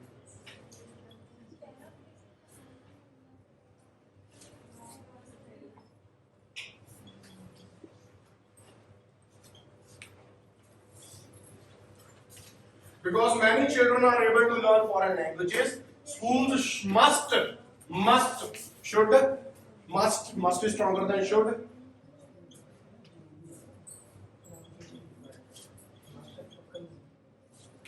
Must stronger ਹੁੰਦਾ should ਨਾਲੋਂ, should ਤੇ must ਦਾ almost ਮਤਲਬ same ਆ ਕਿ ਉਹਨੂੰ ਕਰਨਾ ਚਾਹੀਦਾ ਤੇ ਕਰਨਾ ਹੀ ਚਾਹੀਦਾ। ਹਾਂ, must is always stronger. Schools must force them to learn foreign languages. हाँ दूसरी स्टेटमेंट आप डिसएग्री करेंगे।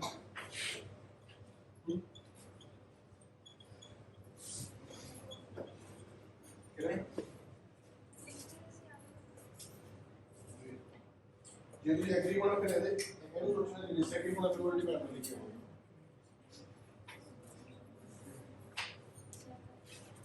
समझ लग गई सारे नू? यस और नो? बोलो भी बोलो। ਸਾਡਾ ਸਾਹਮਣੇ ਆ ਗਈ ਕਿ ਡਿਸਐਗਰੀਮੈਂਟ ਜਦੋਂ ਆਪਾਂ ਕਰਨਾ ਤੇ ਆਪਾਂ ਉਹਦੀ ਆਪੋਜ਼ਿਟ ਸਟੇਟਮੈਂਟ ਬਣਾ ਕੇ ਦੇਖ ਲੈਣੀ ਹੈ ਇੱਕ ਵਾਰੀ ਕਿ ਕੀ ਬਣਦਾ। ਹੁਣ ਤੁਹਾਡੇ ਕੋਲੇ ਆ ਸਟੇਟਮੈਂਟ ਆ, because many children are able to learn foreign languages, schools must force them to learn foreign languages. ਕਿਉਂਕਿ ਬਹੁਤ ਸਾਰੇ ਬੱਚੇ ਫੋਰਨ ਲੈਂਗੁਏजेस ਸਿੱਖ ਪਾਉਂਦੇ ਆ ਤਾਂ ਸਕੂਲਸ ਨੂੰ ਉਹਨਾਂ ਨੂੰ ਫੋਰਸ ਕਰਨਾ ਚਾਹੀਦਾ ਕਿ ਉਹ ਸਿੱਖਣ। ਸਿੱਖਦੇ ਕਿ ਨਹੀਂ ਸਿੱਖਦੇ? ਤੁਸੀਂ ਰੀਅਲ ਦੇ ਵਿੱਚ ਸੱਚ ਦੇ ਆਧਾਰ ਤੇ ਮੰਨਦੇ ਆ ਕਿ ਬੱਚੇ ਸਿੱਖ ਲੈਂਦੇ ਆ? ਮੇਰੇ ਵਰਗੇ ਵੀ ਸਿੱਖ ਹੀ ਗਏ, ਮੇਰੀ ਵੀ ਤਾਂ ਨੇਟਿਵ ਲੈਂਗੁਏਜ ਪੰਜਾਬੀ ਹੋਈ ਆ, ਤੁਸੀਂ ਵੀ ਤਾਂ ਸਿੱਖ ਹੀ ਗਏ ਆ, ਸਿੱਖ ਹੀ ਰਹੇ ਆ, ਸਿੱਖ ਜਾਓਗੇ ਤਾਂ ਹੀ ਆਇਲਸ ਦਾ ਪੇਪਰ ਦੋਗੇ। ਸਮਝ ਰਹੇ ਨਾ? ਇਹ ਵੀ ਇੱਕ ਨੇਟਿਵ ਲੈਂਗੁਏਜ ਹੈ ਇੰਗਲਿਸ਼। ਤਾਂ ਹੁਣ ਉਹਦੇ ਕੀ ਕੀ ਫਾਇਦੇ ਨੇ? ਆਪਾਂ ਨੂੰ ਕਿੰਨੇ ਫਾਇਦੇ ਚਾਹੀਦੇ ਆ? 4। ਜੇ ਆਪਾਂ ਡਿਸਐਗਰੀ ਹੋਣਾ ਤਾਂ, ਜੇ ਆਪਾਂ ਐਗਰੀ ਹੋਣਾ ਚਾਹੁੰਦੇ ਆ ਫਿਰ ਇਸ ਸਟੇਟਮੈਂਟ ਦੇ ਨॉन ਨੇਟਿਵ ਲੈਂਗੁਏਜ ਸਿੱਖਣ ਦੇ ਕੀ ਨੁਕਸਾਨ ਆ ਫਿਰ ਉਹ ਲਿਖਣੇ ਪੈਣੇ ਆ। ਕਿਉਂਕਿ ਦੇਖੋ ਜਿਹੜੀ ਸਟੇਟਮੈਂਟ ਆ ਨਾ, ਹੁਣ ਤੁਹਾਨੂੰ ਲੱਗੂ ਯਾਰ ਐਗਰੀ 'ਚ ਨੁਕਸਾਨ ਲਿਖਣੇ ਆ, ਡਿਸਐਗਰੀ 'ਚ ਫਾਇਦੇ ਲਿਖਣੇ, ਇਹ ਕੀ? ਅੱਜ ਤੇ ਬੜਾ ਬੱਚਾ ਕਨਫਿਊਜ਼ ਹੁੰਦਾ। ਐਗਰੀ 'ਚ ਨੁਕਸਾਨ ਕਿਉਂ ਲਿਖਣੇ ਆ ਤੇ ਡਿਸਐਗਰੀ 'ਚ ਫਾਇਦੇ ਕਿਉਂ ਲਿਖਣੇ ਆ? Because the statement is opposite, because the statement is negative. Statement ਦੇ ਵਿੱਚ ਦੋਨੋਂ ਦੇ ਵਿੱਚ ਦੇਖੋਗੇ, ਦੋਨਾਂ ਦੇ ਵਿੱਚ ਨੈਗੇਟਿਵ ਵਰਡ ਹੋਊਗਾ, that is are not able to not force them। ਕਿਸੇ ਚੀਜ਼ ਨੂੰ ਦੋਨੇ ਸੈਂਟੈਂਸਾਂ ਵਿੱਚ ਜਿਹੜੀ ਐਗਜ਼ੀਕਿਊਸ਼ਨ ਆ, ਜਿਹੜੀ ਸਿਚੁਏਸ਼ਨ ਆ, ਉਹਨੂੰ ਨਾ ਕਰਨ ਦੀ ਸਟੇਟਮੈਂਟ ਦਿੱਤੀ ਗਈ ਆ। ਇੱਕ ਤਾਂ ਬੱਚੇ ਸਿੱਖ ਨਹੀਂ ਪਾਉਂਦੇ ਤੇ ਸਕੂਲਸ ਨੂੰ ਫੋਰਸ ਨਹੀਂ ਕਰਨਾ ਚਾਹੀਦਾ। ਦੋਨੋਂ ਨੈਗੇਟਿਵ ਆ, ਤਾਂ ਕਰਕੇ ਇਹ ਚੀਜ਼ ਆਪੋਜ਼ਿਟ ਹੋ ਜਾਂਦੀ ਹੈ। एवरीवन अंडरस्टैंड और नो? यस और नो? ठीक है, बी वेरी लाउड। ठीक है, ਹੁਣ ਦੇਖੋ, ਹੁਣ ਆਪਾਂ ਕਿੱਧਰਲੇ ਪਾਸੇ ਨੂੰ ਪਹਿਲਾਂ ਡਿਸਕਸ ਕਰੀਏ ਹੈ? ਜਿਹੜੇ ਪਾਸੇ ਹੁਣ ਤੁਸੀਂ ਕਿਹੜੇ ਪਾਸੇ ਨਹੀਂ ਹੈਗੇ? ਐਗਰੀ ਵਾਲਾ। ਮਤਲਬ ਤੁਸੀਂ ਜ਼ਿਆਦਾਤਰ ਬੱਚੇ ਇਸ ਸਟੇਟਮੈਂਟ ਦੇ ਨਾਲ ਐਗਰੀ ਨਹੀਂ ਕਰਦੇ, ਇਹੀ ਗੱਲ ਹੈ। ਹੁਣ ਜੇ ਤੁਸੀਂ ਐਗਰੀ ਨਹੀਂ ਕਰਦੇ, ਤੁਸੀਂ ਕੀ ਲੱਭਣਾ ਵਾ? ਕੀ ਲੱਭਣਾ ਵਾ? ਨॉन ਨੇਟਿਵ ਲੈਂਗੁਏਜ ਸਿੱਖਣ ਦੇ ਫਾਇਦੇ ਕੀ ਨਾ ਫਾਇਦੇ ਕੀ ਆ? ਇਹ ਲਿਖੋਗੇ? ਕਿਉਂ ਲਿਖੋਗੇ? ਫਿਰ ਹੋ ਗਿਆ ਨਾ ਕਨਫਿਊਜ਼ ਉਸੇ ਗੱਲ 'ਚ। ਫਾਇਦੇ ਕਿਉਂ ਲਿਖੋਗੇ ਯਾਰ? ਉਹ ਸਟੇਟਮੈਂਟ ਨੈਗੇਟਿਵ ਆ। ਜਿਹੜੇ ਵੀ ਨॉन ਨੇਟਿਵ ਲੈਂਗੁਏਜ ਸਿੱਖਣ ਦੇ ਵੀ ਨਹੀਂ ਸਿੱਖਣ ਦੇ ਫਾਇਦੇ ਕੀ ਹੈ? ਨਹੀਂ ਸਿੱਖਣ ਦੇ ਫਾਇਦੇ ਕੀ ਆ? ਆਹੀ ਗੱਲ ਆ। ਨਹੀਂ ਸਿੱਖਣ ਦੇ ਫਾਇਦੇ ਕੀ ਹੈ? ਐਗਰੀ 'ਚ ਆਉਣਗੇ, ਤੇ ਸਿੱਖਣ ਦੇ ਫਾਇਦੇ ਕੀ ਹੈ? ਡਿਸਐਗਰੀ 'ਚ ਆਉਣਗੇ। ਹੁਣ ਐਗਰੀ ਨੂੰ ਪਹਿਲਾਂ ਡਿਸਕਸ ਕਰਦੇ ਆ। ਤੇ ਦੇਖੋ, ਪਹਿਲਾਂ ਜੇ ਆਪਾਂ ਇੰਗਲਿਸ਼ ਨਾ ਸਿੱਖੀਏ ਤਾਂ ਉਹਦੇ ਕੀ ਫਾਇਦੇ ਆਪਾਂ, ਜਾਂ ਆਪਾਂ ਕੋਈ ਹੋਰ ਲੈਂਗੁਏਜ ਜਿਹੜੀ ਆ ਪੰਜਾਬੀ ਤੋਂ ਬਿਨਾਂ ਨਾ ਸਿੱਖੀਏ ਤਾਂ ਉਹਦਾ ਆਪਾਂ ਨੂੰ ਕੋਈ ਫਾਇਦਾ ਹੈ ਜਾਂ ਨਹੀਂ? ਅਗਰ ਹੈ ਤਾਂ ਉਹ ਕੀ? ਲੱਭਣਾ ਜ਼ਰੂਰ ਹੈ, ਦਿਮਾਗ 'ਚ ਜ਼ੋਰ ਜ਼ਰੂਰ ਪਾਉਣਾ। ਕੋਈ ਨਹੀਂ, ਡਿਸਐਗਰੀ ਤਾਂ ਆਪਾਂ ਕਰ ਲੈਣਾ, ਫਾਇਦੇ ਤਾਂ ਆਪਾਂ ਨੂੰ ਬਹੁਤ ਸਾਰੇ ਪਤਾ ਵਾ। ਦੱਸੋ ਬਈ।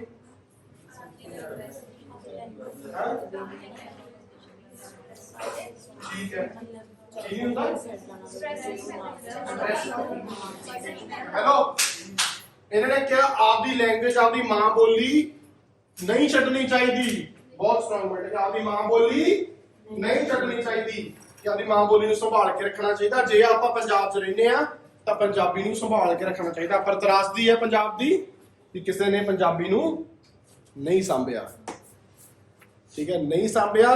ਅਸੀਂ ਸਾਂਭਣ ਦੀ ਕੋਸ਼ਿਸ਼ ਕਰਦੇ ਸੀ ਕਿ ਚਲ ਕੋਈ ਗੱਲ ਨਹੀਂ। ਮੈਂ ਤਾਂ ਉਹਦੀਆਂ ਸਪੀਚਾਂ ਵੀ ਜਿਹੜੀਆਂ ਅੰਗਰੇਜ਼ੀ ਸਟਾਰਟ ਕਰਤੀਆਂ ਸੀਗੀਆਂ, ਸਾਰਾ ਅੰਗਰੇਜ਼ੀ ਕਰਦਾ, ਉਹ ਵੀ ਪੰਜਾਬੀ 'ਚ ਲੈ ਆਇਆ ਸੀ, ਪਰ ਨਹੀਂ ਮੰਨੇ। ਆਇਲਸ ਸੈਂਟਰ ਖੁਲਵਾ ਕੇ ਹਟੇ, ਕਿਉਂਕਿ ਜਾਣੇ ਸਾਰਿਆਂ ਨੇ ਬਾਹਰ ਆ, ਹੋਰ ਤਾਂ ਬਿਜ਼ਨਸ ਨਹੀਂ ਚੱਲਦਾ ਕੋਈ। ਸੱਚ ਗੱਲ ਆ, ਜੋ ਸੱਚ ਆ ਉਹ ਸੱਚ ਆ। ਠੀਕ ਹੈ, ਤਰਾਸਦੀ ਆਪਣੀ ਹੈ ਕਿ ਆਪਾਂ ਮਾਂ ਬੋਲੀ ਨੂੰ ਨਹੀਂ ਬਚਾਇਆ। ਪਰ ਇੱਕ ਪੁਆਇੰਟ ਆ, ਪੁਆਇੰਟਾਂ ਦੇ ਵਿੱਚ ਆਪਾਂ ਮਾਂ ਬੋਲੀ ਦੀ ਗੱਲ ਬਾਈ ਜੀ ਜ਼ਰੂਰ ਕਰ ਸਕਦੇ ਆ। ਪੁਆਇੰਟਾਂ ਕੀ ਹੈ? ਦੇਖੋ, ਜੇ ਹੁਣ ਤੁਸੀਂ ਸਾਰੇ ਆਇਲਸ ਕਰਕੇ ਬਾਹਰ ਜਾਓਗੇ, ਤੁਹਾਡੀ ਅਗਲੀ ਪੀੜ੍ਹੀ ਨੇ ਆ ਕੇ ਪੰਜਾਬੀ ਥੋੜੀ ਸਿੱਖੀ ਹੋਣੀ ਇੱਥੇ। ਗੋਰਿਆਂ ਦੇ ਸਕੂਲਾਂ 'ਚ ਪੜ੍ਹਨਾ, ਗੋਰਿਆਂ ਦੇ ਸਕੂਲਾਂ 'ਚ ਹੀ ਰਹਿਣਾ, ਗੋਰਿਆਂ ਦੇ ਨਾਲ ਹੀ ਰਹਿਣਾ, ਗੋਰਿਆਂ ਦੇ ਨਾਲ ਹੀ ਖਾਣਾ ਤੇ ਗੋਰੀ ਹੀ ਭਾਸ਼ਾ ਬੋਲਣੀ। ਗੋਰੀ ਵੀ ਲੱਭਣੀ, ਗੋਰੀ ਵੀ ਭਾਸ਼ਾ ਬੋਲਣੀ, ਗੋਰੇ ਜਵਾਕ, ਸਾਰਾ ਕੁਝ ਗੋਰਾ ਗੋਰਾ, ਇਹੀ ਹੁਣ। ਫਿਰ ਉੱਥੇ ਜਿਹੜਾ ਤੁਸੀਂ ਐਗਰੀ ਕਰਦੇ ਆ, ਉੱਥੇ ਮਾਂ ਬੋਲੀ ਜਾਂਦੀ ਜਾਂਦੀ ਜਾਂਦੀ ਜਾਂਦੀ ਕਿਸੇ ਦਿਨ ਖਤਮ ਹੋ ਜਾਣੀ ਆ। ਆਪਣਾ ਪਰਸਨਲ ਕਲਚਰ ਖਤਮ ਹੋ ਜਾਣਾ।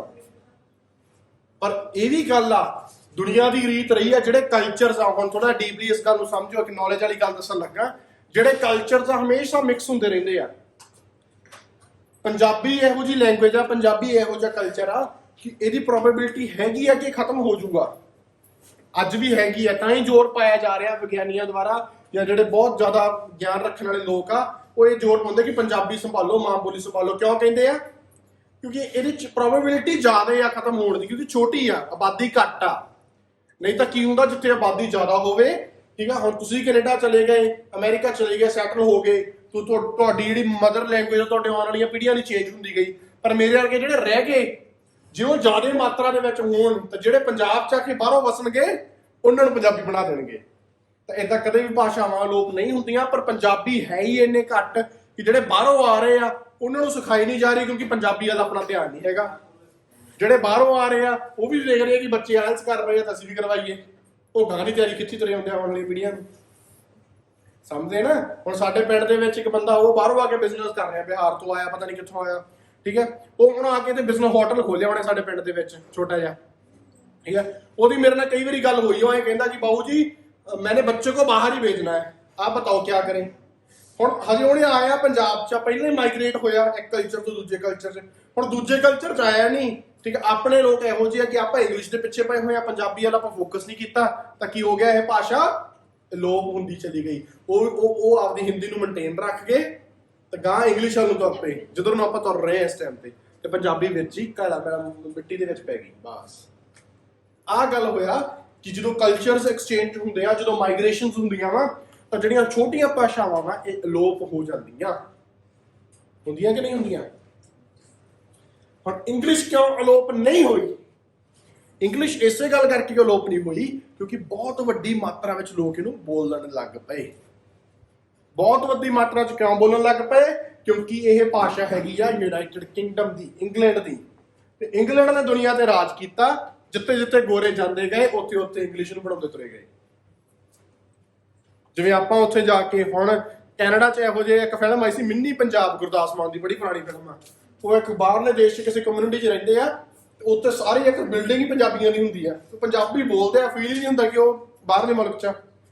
ਜੇ ਆਪਾਂ ਇੰਨੀ ਮਾਤਰਾ 'ਚ ਹੋਈਏ ਕਿ ਆਪਾਂ ਕਿਸੇ ਦੇਸ਼ ਜਾਂ ਕੋਈ ਛੋਟਾ ਦੇਸ਼ ਫੜ ਲਈਏ, ਆਪਾਂ 15-20 ਜਾਣੇ, ਤੇ ਆਪਾਂ ਸਾਰਿਆਂ ਨੇ ਉੱਥੇ ਜਾਣਾ, ਤੇ ਉੱਥੇ ਜਾ ਕੇ ਆਪਾਂ ਹਰ ਬੰਦੇ ਨੂੰ ਪੰਜਾਬੀ ਸਿਖਾਉਣ ਲੱਗ ਜਾਈਏ, ਤਾਂ ਆਉਣ ਵਾਲੇ ਟਾਈਮ ਦੇ ਵਿੱਚ ਜੋ ਇੰਨਾ ਛੋਟਾ ਵਾ ਕਿ ਉਹ ਸਾਰਾ ਦੇਸ਼ ਹੀ ਪੰਜਾਬੀ ਬਣ ਜਾਊਗਾ।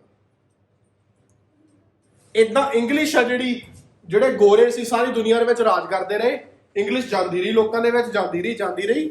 ਉਹਦੇ ਨਾਲ ਕੀ ਹੋ ਗਿਆ? ਇੰਗਲਿਸ਼ ਫੈਲ ਗਈ। ਉਹ ਜਦੋਂ ਗਲੋਬਲਾਈਜ਼ ਹੋ ਗਈ ਇੰਗਲਿਸ਼, ਤਾਂ ਕਰਕੇ ਉਹ ਅੱਜ ਆਪਾਂ ਨੂੰ ਆਇਲਸ ਦੀ ਫਾਰਮ ਦੇ ਵਿੱਚ ਕੰਪਲਸਰੀ ਹੋ ਗਈ ਕਿ ਗਲੋਬਲਾਈਜੇਸ਼ਨ ਦੇ ਵਿੱਚ ਜਾਣਾ। ਜੇ ਗਲੋਬਲੀ ਤੁਸੀਂ ਇਹ ਐਗਜ਼ੀਕਿਊਟ ਕਰਨੀ, ਕੋਈ ਵੀ ਐਕਟੀਵਿਟੀ ਪੜ੍ਹਨਾ, ਕੰਮ ਕਰਨਾ, PR ਲੈਣੀ, ਕੁਛ ਲੈਣਾ, ਤਾਂ ਇੰਗਲਿਸ਼ ਤੁਹਾਨੂੰ ਪੜ੍ਹਨੀ ਜ਼ਰੂਰੀ ਆ। ਤਾਂ ਉਹਦੀ ਇਹ ਮਹੱਤਤਾ ਬਣ ਗਈ। ਰਾਜ ਦੇ ਹਮੇਸ਼ਾ ਫਾਇਦੇ ਹੁੰਦੇ ਆ। ਜਿਹੜੇ ਲੋਕਾਂ ਨੇ ਰਾਜ ਕੀਤਾ ਦੁਨੀਆ ਤੇ, ਉਹਨਾਂ ਨੇ ਆਪਣੀ ਆਪਣੀ ਕੌਮ ਨੂੰ ਕੁਛ ਨਾ ਕੁਛ ਦਿੱਤਾ। ਜੇ ਗੋਰਿਆਂ ਨੇ ਦੁਨੀਆ ਤੇ ਰਾਜ ਕੀਤਾ ਤਾਂ ਉਹਨਾਂ ਨੇ ਆਪਣੀ ਭਾਸ਼ਾ ਨੂੰ ਗਲੋਬਲਾਈਜ਼ ਕਰਤਾ ਕਿ ਅੱਜ ਹਰ ਦੇਸ਼, ਹਰ ਦੁਨੀਆ ਦਾ ਹਰ ਬੱਚਾ ਕਹਿੰਦਾ ਕਿ ਮੈਂ ਇੰਗਲਿਸ਼ ਸਿੱਖਾਂ। ਤਾਂ ਰਾਜ ਦੇ ਬੜੇ ਫਾਇਦੇ ਹੁੰਦੇ ਆ ਕਿ ਨਹੀਂ ਹੁੰਦੇ? ਤਾਂ ਇਹ ਗੱਲਾਂ ਵਾ, ਇਹ ਕਨਸੈਪਚੁਅਲ ਬੇਸਿਸ ਦੇ ਉੱਤੇ ਆ ਕਿ ਲੈਂਗੁਏਜ ਦੀ ਟ੍ਰਾਂਸਫਰ ਕੀ ਆ। Just for your knowledge purpose ਮੈਂ ਤੁਹਾਨੂੰ ਦੱਸ ਰਿਹਾ। ਹੁਣ ਆਪਾਂ ਅਗਰ ਟੌਪਿਕ ਤੇ ਆਉਂਦੇ ਆ ਕਿ ਗੱਲਾਂ ਦੋ ਆ। ਦੋ ਗੱਲਾਂ ਕੀ ਆ? ਐਗਰੀ ਜਾਂ ਡਿਸਐਗਰੀ। ਜੇ ਤੁਸੀਂ ਇਸ ਗੱਲ ਨਾਲ ਸਹਿਮਤ ਆ ਕਿ ਬੱਚਿਆਂ ਨੂੰ, ਔਰ ਤੁਹਾਨੂੰ ਇਹ ਪੁਆਇੰਟ ਕਿਉਂ ਦੱਸੇ ਮੈਂ ਇੰਨੇ ਮਾਂ ਬੋਲੀ ਤੇ ਪੁਆਇੰਟ ਕਿਉਂ ਦੱਸੇ ਕਿ ਜੇ ਬਾਈ ਹੁਣ ਡਿਸਐਗਰੀਮੈਂਟ ਤੇ ਤਾਂ ਤੁਸੀਂ ਬਹੁਤ ਕੁਝ ਲਿਖ ਦੋਗੇ, ਨਹੀਂ ਜੀ ਆਇਲਸ ਹੁੰਦੀ ਹੈ ਇੰਗਲਿਸ਼ ਦੇ ਨਾਲ, ਆਇਲਸ ਆਉਂਦੀ ਇੰਗਲਿਸ਼ ਆ, ਕਰੀਏ ਕੀ? ਬਲਕਰਨ ਬਾਲ ਕੱਲ ਪਰਸੋਂ ਕਹੀ ਯਾਰ ਪੇਪਰ ਪੰਜਾਬੀ 'ਚ ਨਹੀਂ ਆ ਸਕਦਾ ਮੇਰਾ। ਇਹ ਕਹੀ ਜਾਂਦਾ ਯਾਰ, ਮੈਂ ਕਿਹਾ ਪੰਜਾਬੀ 'ਚ ਕਿਵੇਂ ਆ ਜੂਗਾ ਜੇ ਪੜ੍ਹੀ ਇੰਗਲਿਸ਼ ਆ। ਇਹਨੂੰ ਡਰ ਲੱਗੀ ਜਾਂਦਾ ਤੀ, ਇਹਨੂੰ ਪੇਪਰ ਇਹਦਾ, ਇਹ ਕਹਿੰਦਾ ਕਿ ਪੇਪਰ ਪੰਜਾਬੀ 'ਚ ਨਹੀਂ ਆ ਸਕਦਾ, ਹਨਾ। ਹੁਣ ਆਪਾਂ ਇਹਦੇ ਵਿੱਚ ਡਿਸਐਗਰੀਮੈਂਟ ਤੋਂ ਪੁਆਇੰਟ ਬੜੇ ਆ, ਜਿੰਨੇ ਬੰਦੇ ਆ ਹਰ ਆਪਦਾ ਪੁਆਇੰਟ ਦੱਸੂਗਾ। ਪਰ ਐਗਰੀਮੈਂਟ ਦੇ ਵਿੱਚ ਤੁਹਾਨੂੰ ਕਿੰਨੇ ਪੁਆਇੰਟ ਦੱਸਦੇ? ਕਲਚਰਸ ਐਕਸਚੇਂਜ, ਮਾਂ ਬੋਲੀ ਦਾ ਅਲੋਪ ਹੋਣਾ, ਇਹ ਹੋਣਾ ਉਹ ਹੋਣਾ। ਜਿਨ੍ਹਾਂ ਲੋਕਾਂ ਨੂੰ ਕਲਚਰ ਨਾਲ ਪਿਆਰ ਆ, ਉਹ ਚੀਜ਼ ਨਾਲ ਪੂਰੇ ਐਗਰੀ ਕਰਦੇ ਆ ਕਿ ਬੱਚੇ ਨਹੀਂ ਸਿੱਖ ਸਕਦੇ ਤੇ ਨਹੀਂ ਸਿਖਾਉਣੀ ਵੀ ਨਹੀਂ ਚਾਹੀਦੀ। 100 ਪੁਆਇੰਟ ਇਹਦੇ ਵਾਸਤੇ ਆਪਣੇ ਕੋਲ, ਜੇ ਆਪਾਂ ਐਗਰੀ ਹੋਣਾ ਚਾਹੁੰਦੇ ਹਾਂ। ਸਮਝ ਲੱਗੀ ਕਿ ਨਹੀਂ ਲੱਗੀ? ਜੇ ਆਪਾਂ ਐਗਰੀ ਹੋਣਾ ਚਾਹੁੰਦੇ, ਹੋਰ ਕੀ ਪੁਆਇੰਟ ਹੈ? ਕਿ ਤਾਂ ਮਾਂ ਬੋਲੀ ਅਲੋਪ ਹੋ ਜਾਂਦੀ ਆ। ਜਿਹੜੀ ਇੱਕ ਕਲਚਰਲ ਬੰਦਾ ਜਾਂ ਆਪਣੇ ਦੇਸ਼ ਨੂੰ, ਆਪਣੇ ਵਤਨ ਨੂੰ, ਆਪਣੇ ਲੋਕੈਲਿਟੀ ਨੂੰ ਪਿਆਰ ਕਰਨ ਵਾਲਾ ਬੰਦਾ ਇਹ ਚੀਜ਼ ਕਦੇ ਨਹੀਂ ਚਾਹੂਗਾ ਕਿ ਮੇਰੀ ਮਾਂ ਬੋਲੀ ਅਲੋਪ ਹੋਵੇ। ਪੁਆਇੰਟ ਨੰਬਰ 1 ਮੈਂ ਲਿਖ ਦੋ ਐਗਰੀਮੈਂਟ ਦੇ ਵਿੱਚ। ਅਰੇ ਇਸ ਤੋਂ ਉਧਰ ਲਿਖ ਦੋ।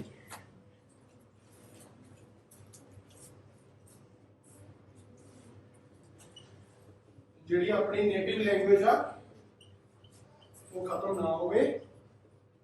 not to replace the native language, yes, ਕਿ ਜਿਹੜੀ ਨੇਟਿਵ ਲੈਂਗੁਏਜ ਰਿਪਲੇਸ ਕਰ। ਹੋਰ ਕੀ ਨੁਕਸਾਨ ਆ ਨਾਨ ਨੇਟਿਵ ਲੈਂਗੁਏਜ ਸਿੱਖਣ ਦੇ? ਹੋਰ ਕੀ ਨੁਕਸਾਨ ਆ ਬਾਈ ਜੀ?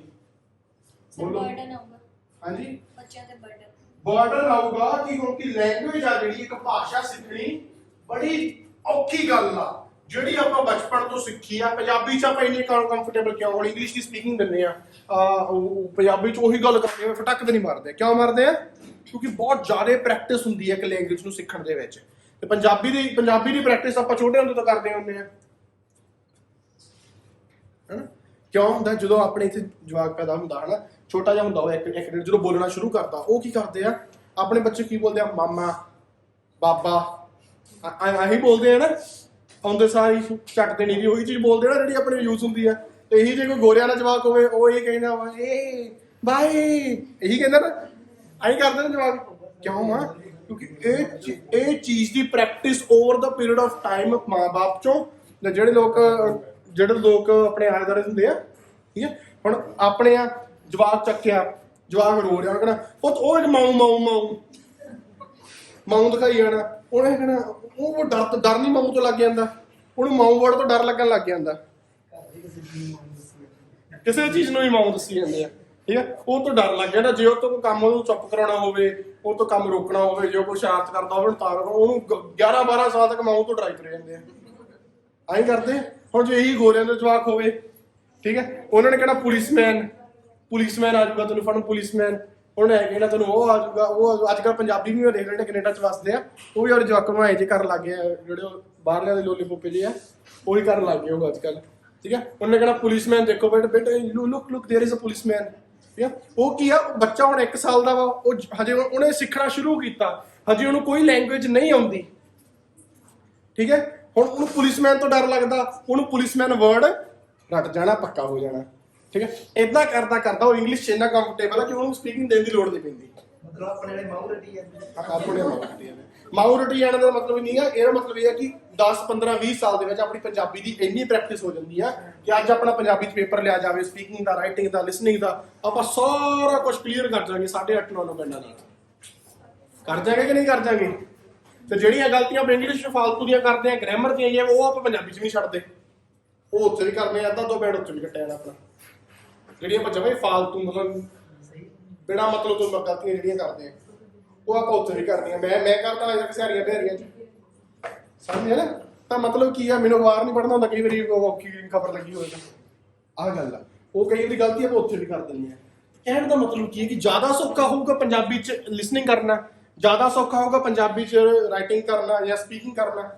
ਹੁਣ ਪੁੱਛ ਲਓ ਕਿਹੜਾ ਦੁਨੀਆ ਦਾ ਕਿਊ ਕਾਰਡ ਉਹਨੂੰ ਪੁੱਛ ਕਿਹੜਾ 76 ਮੱਕੜ ਦੇ ਕਿਊ ਕਾਰਡ ਉਹਨੂੰ ਲਿਆ ਲੱਖ ਕਿਊ ਕਾਰਡ ਮੂਰੇ ਰੱਖ ਸਾਰੇ ਪੰਜਾਬੀ ਚ ਟਕ ਟਕ ਜਵਾਬ ਚੱਕ ਜਿਹੜਾ ਮਰਜ਼ੀ ਜਵਾਬ ਤੋਂ। ਕਿਉਂ? ਕਿਉਂਕਿ 15-20 ਸਾਲ ਦੀ ਨੇਟਿਵ ਪ੍ਰੈਕਟਿਸ ਆ। ਕਿੱਥੋਂ ਆਈ ਪ੍ਰੈਕਟਿਸ? ਮਾਂ-ਬਾਪ ਤੋਂ। ਜਿਹੜੇ ਵੀ ਉਹ ਜਵਾਬ ਚੱਕਿਆ ਉਹਨੇ ਪੰਜਾਬੀ ਚ ਗੱਲ ਕੀਤੀ। ਪਿੰਡ ਦੀਆਂ ਬੀਬੀਆਂ ਨੇ ਐਣੇ ਉਹਨੇ ਸਭ ਨੇ ਪੰਜਾਬੀ ਚ ਗੱਲ ਕੀਤੀ। ਤਾਂ ਕਰਕੇ ਕੀ ਹੋਇਆ? ਕੀ ਹੋ ਗਿਆ?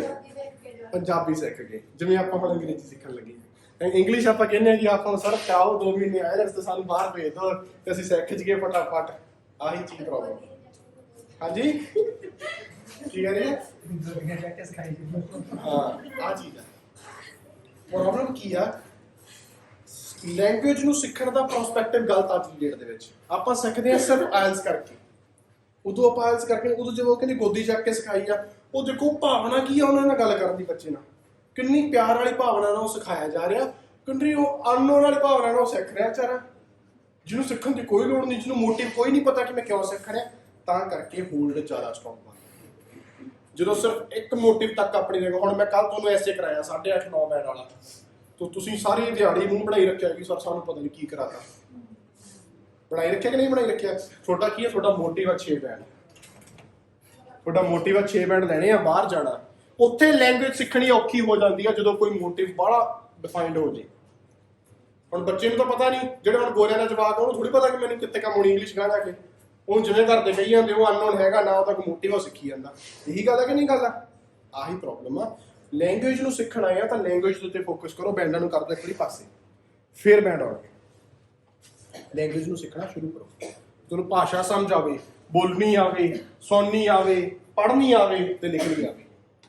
ਕਿੱਦਾਂ ਹੋਊਗੀ? ਜੋ ਤੁਸੀਂ ਇੱਥੇ এনवायरमेंट ਆਪਦਾ ਉਸ ਭਾਸ਼ਾ ਦਾ ਬਣਾ ਕੇ ਰੱਖੋ।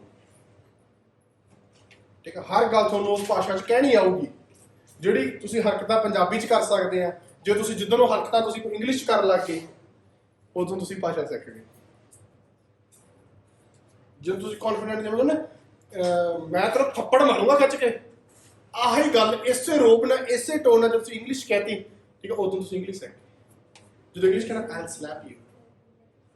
ਕਿੰਨਾ ਫਰਕ ਆ, ਕਿੰਨਾ ਜ਼ਿਆਦਾ ਫਰਕ ਆ। ਕਿਉਂਕਿ ਆਪਾਂ ਨੂੰ ਲੱਗਦਾ ਕਿ ਇੰਗਲਿਸ਼ ਥੋੜੀ ਜਿਹੀ ਇੱਜ਼ਤ ਆ, ਇਹਦੇ ਵਿੱਚ ਕੋਈ ਨਹੀਂ, ਪਿਆਰ ਨਾਲ ਗੱਲ ਕਰੋ, ਚਾਹੇ ਮਾਰਨਾ ਥੱਪੜੀ ਹੈ। ਤਾਂ ਪ੍ਰੋਬਲਮ ਇਹੀ ਆਪਣੀ ਕਿ ਆਪਾਂ ਫੀਲ ਨਹੀਂ ਕਰਦੇ ਕਿਸੇ ਲੈਂਗੁਏਜ ਨੂੰ। ਆਪਣਾ ਟਾਰਗੇਟ ਕੋਈ ਇੱਕ ਪੇਪਰ ਤੱਕ ਆਪਾਂ ਲੈਂਗੁਏਜ ਨੂੰ ਲਿਮਿਟ ਕਰਤਾ। ਇੱਕ ਪ੍ਰੋਬਲਮ ਆ। ਹੁਣ ਪਹਿਲਾ ਨੁਕਸਾਨ ਤਾਂ ਹੋ ਗਿਆ ਕਿ ਆਪਾਂ ਆਪਦੀ ਮਾਤ ਭਾਸ਼ਾ ਨੂੰ ਰਿਪਲੇਸ ਨਹੀਂ ਕਰਨਾ ਚਾਹੁੰਦੇ, ਤਾਂ ਕਰਕੇ ਆਪਾਂ ਇਸ ਸਟੇਟਮੈਂਟ ਤੇ ਐਗਰੀ ਕਰਦੇ ਹਾਂ। ਹੋਰ ਕਿਹੜੀਆਂ ਚੀਜ਼ਾਂ ਵਾ? ਦੂਜੀ ਚੀਜ਼ ਆ ਗਈ ਕਿ ਆਪਾਂ ਇੱਕ ਲੈਂਗੁਏਜ ਸਿੱਖਣੀ ਬਹੁਤ ਔਖੀ ਗੱਲ ਆ ਕਿ ਇੱਕ ਨੇਟਿਵ ਲੈਂਗੁਏਜ ਬੱਚਾ ਚਾਈਲਡਹੁੱਡ ਤੋਂ ਸਿੱਖਦਾ ਆ ਰਿਹਾ, ਜਦੋਂ ਤੋਂ ਬੋਲਣ ਲੱਗਿਆ। ਤਾਂ ਇੱਕ ਨਵੀਂ ਲੈਂਗੁਏਜ ਸਿੱਖਣੀ ਉਹਦੇ ਲਈ ਪਰਫੈਕਟਲੀ ਸਿੱਖਣੀ ਉਹਦੇ ਲਈ ਬੜੀ ਹਾਰਡ ਹੋ ਜੂਗੀ। It is difficult to learn a new language. Third point ਕੀ ਆਊਗਾ ਐਗਰੀਮੈਂਟ ਦਾ? ਹੁਣ ਪਹਿਲੇ ਜਦੋਂ ਨਾਟ ਰਿਪਲੇਸ, ਹੁਣ ਤੁਹਾਨੂੰ ਮੈਂ ਪਾਸੇ ਸਟਰਕਚਰ ਕਰ ਲਿਆ ਕਿ ਆਪਦੀ ਸਟੇਟਮੈਂਟ ਦੋ, ਸਾਈਡ ਡਿਸਕਸ ਕਰੋ, ਉਹਦੇ ਕਾਰਨ ਦੋ, ਗਿਵ ਰੀਜ਼ਨਸ ਫॉर दैट, ਉਹਦੀ ਐਗਜ਼ਾਮਪਲ ਦੋ। ਕਿੱਦਾਂ ਇਹ ਦੱਸਿਆ ਸੀ ਸਟਰਕਚਰ, ਤਿੰਨ ਚੀਜ਼ਾਂ ਦੱਸੀਆਂ ਸੀ ਹਰ ਚੀਜ਼ ਲਈ। ਹੁਣ ਪਹਿਲੇ ਪੁਆਇੰਟ ਤੁਸੀਂ ਦੱਸਦਾ ਕਿ ਆਪਣੀ ਮਾਤ ਭਾਸ਼ਾ ਨੂੰ ਅਸੀਂ no one wants to replace their mother language or native language because it is really important for every individual. sector only reasons देते। for example if जे आह चीज बोल रहा है उधर कुछ देखते ना, for example if these things keeps on going, the cultural native language of an individual will vanish one or the other day। Example देखिए, ठीक है, थोड़ा ये व्यू और डिसाइड खत्म, ठीक है। उर्दू बाद अगली की difficult learning, and also it is really difficult to learn a new language, ठीक है, because it takes so many skills practices to learn a new language। reasons देते फिर उसके बाद example। for example a child learns a new language from his childhood or her childhood with over the years and years of practice, but to learn a new language nobody or no individual has or have that much time, ठीक है। Example दे दी, 2 point खत्म हो गया, BP1 खत्म agreement का। 2 point जो हो चाहिए एग्री करना। और पॉइंट देखो की नुकसान है और करने में सीखने बड़ा बढ़िया वा, बड़ा बढ़िया एक नुकसान है ਕਿ ਜੇ ਆਪਾਂ ਇੰਗਲਿਸ਼ ਸਿੱਖੀਏ ਨਾ, ਆਪਾਂ ਕੈਨੇਡਾ ਜਾਵਾਂਗੇ ਨਾ, ਤਾਂ ਆਪਣੀ ਕਮਿਊਨਿਟੀ ਬਚ ਸਕਦੀ ਹੈ, ਪੰਜਾਬੀਅਤ ਖਤਮ ਹੋਣ ਤੋਂ ਬਚ ਸਕਦੀ ਹੈ, ਕਲਚਰ ਬਚ ਸਕਦਾ। ਦੱਸੋ ਇਮੀਗ੍ਰੇਸ਼ਨ ਨੂੰ ਕਿਤੇ ਨਾ ਕਿਤੇ ਰੋਕ ਲੱਗੂਗੀ। ਹਾਂਜੀ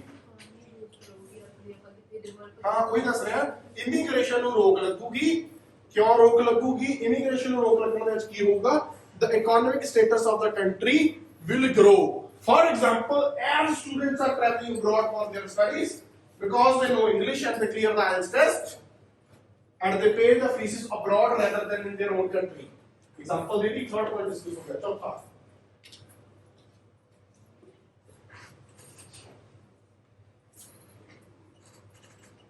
immigration get to stop.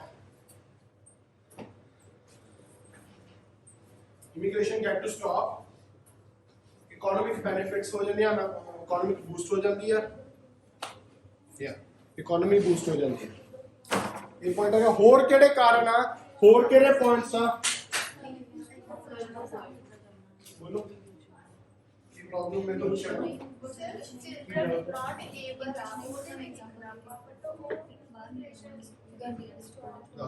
दूसरा पॉइंट ये भी है कि school should not force them, क्योंकि स्कूल फोर्स कर रहे हैं।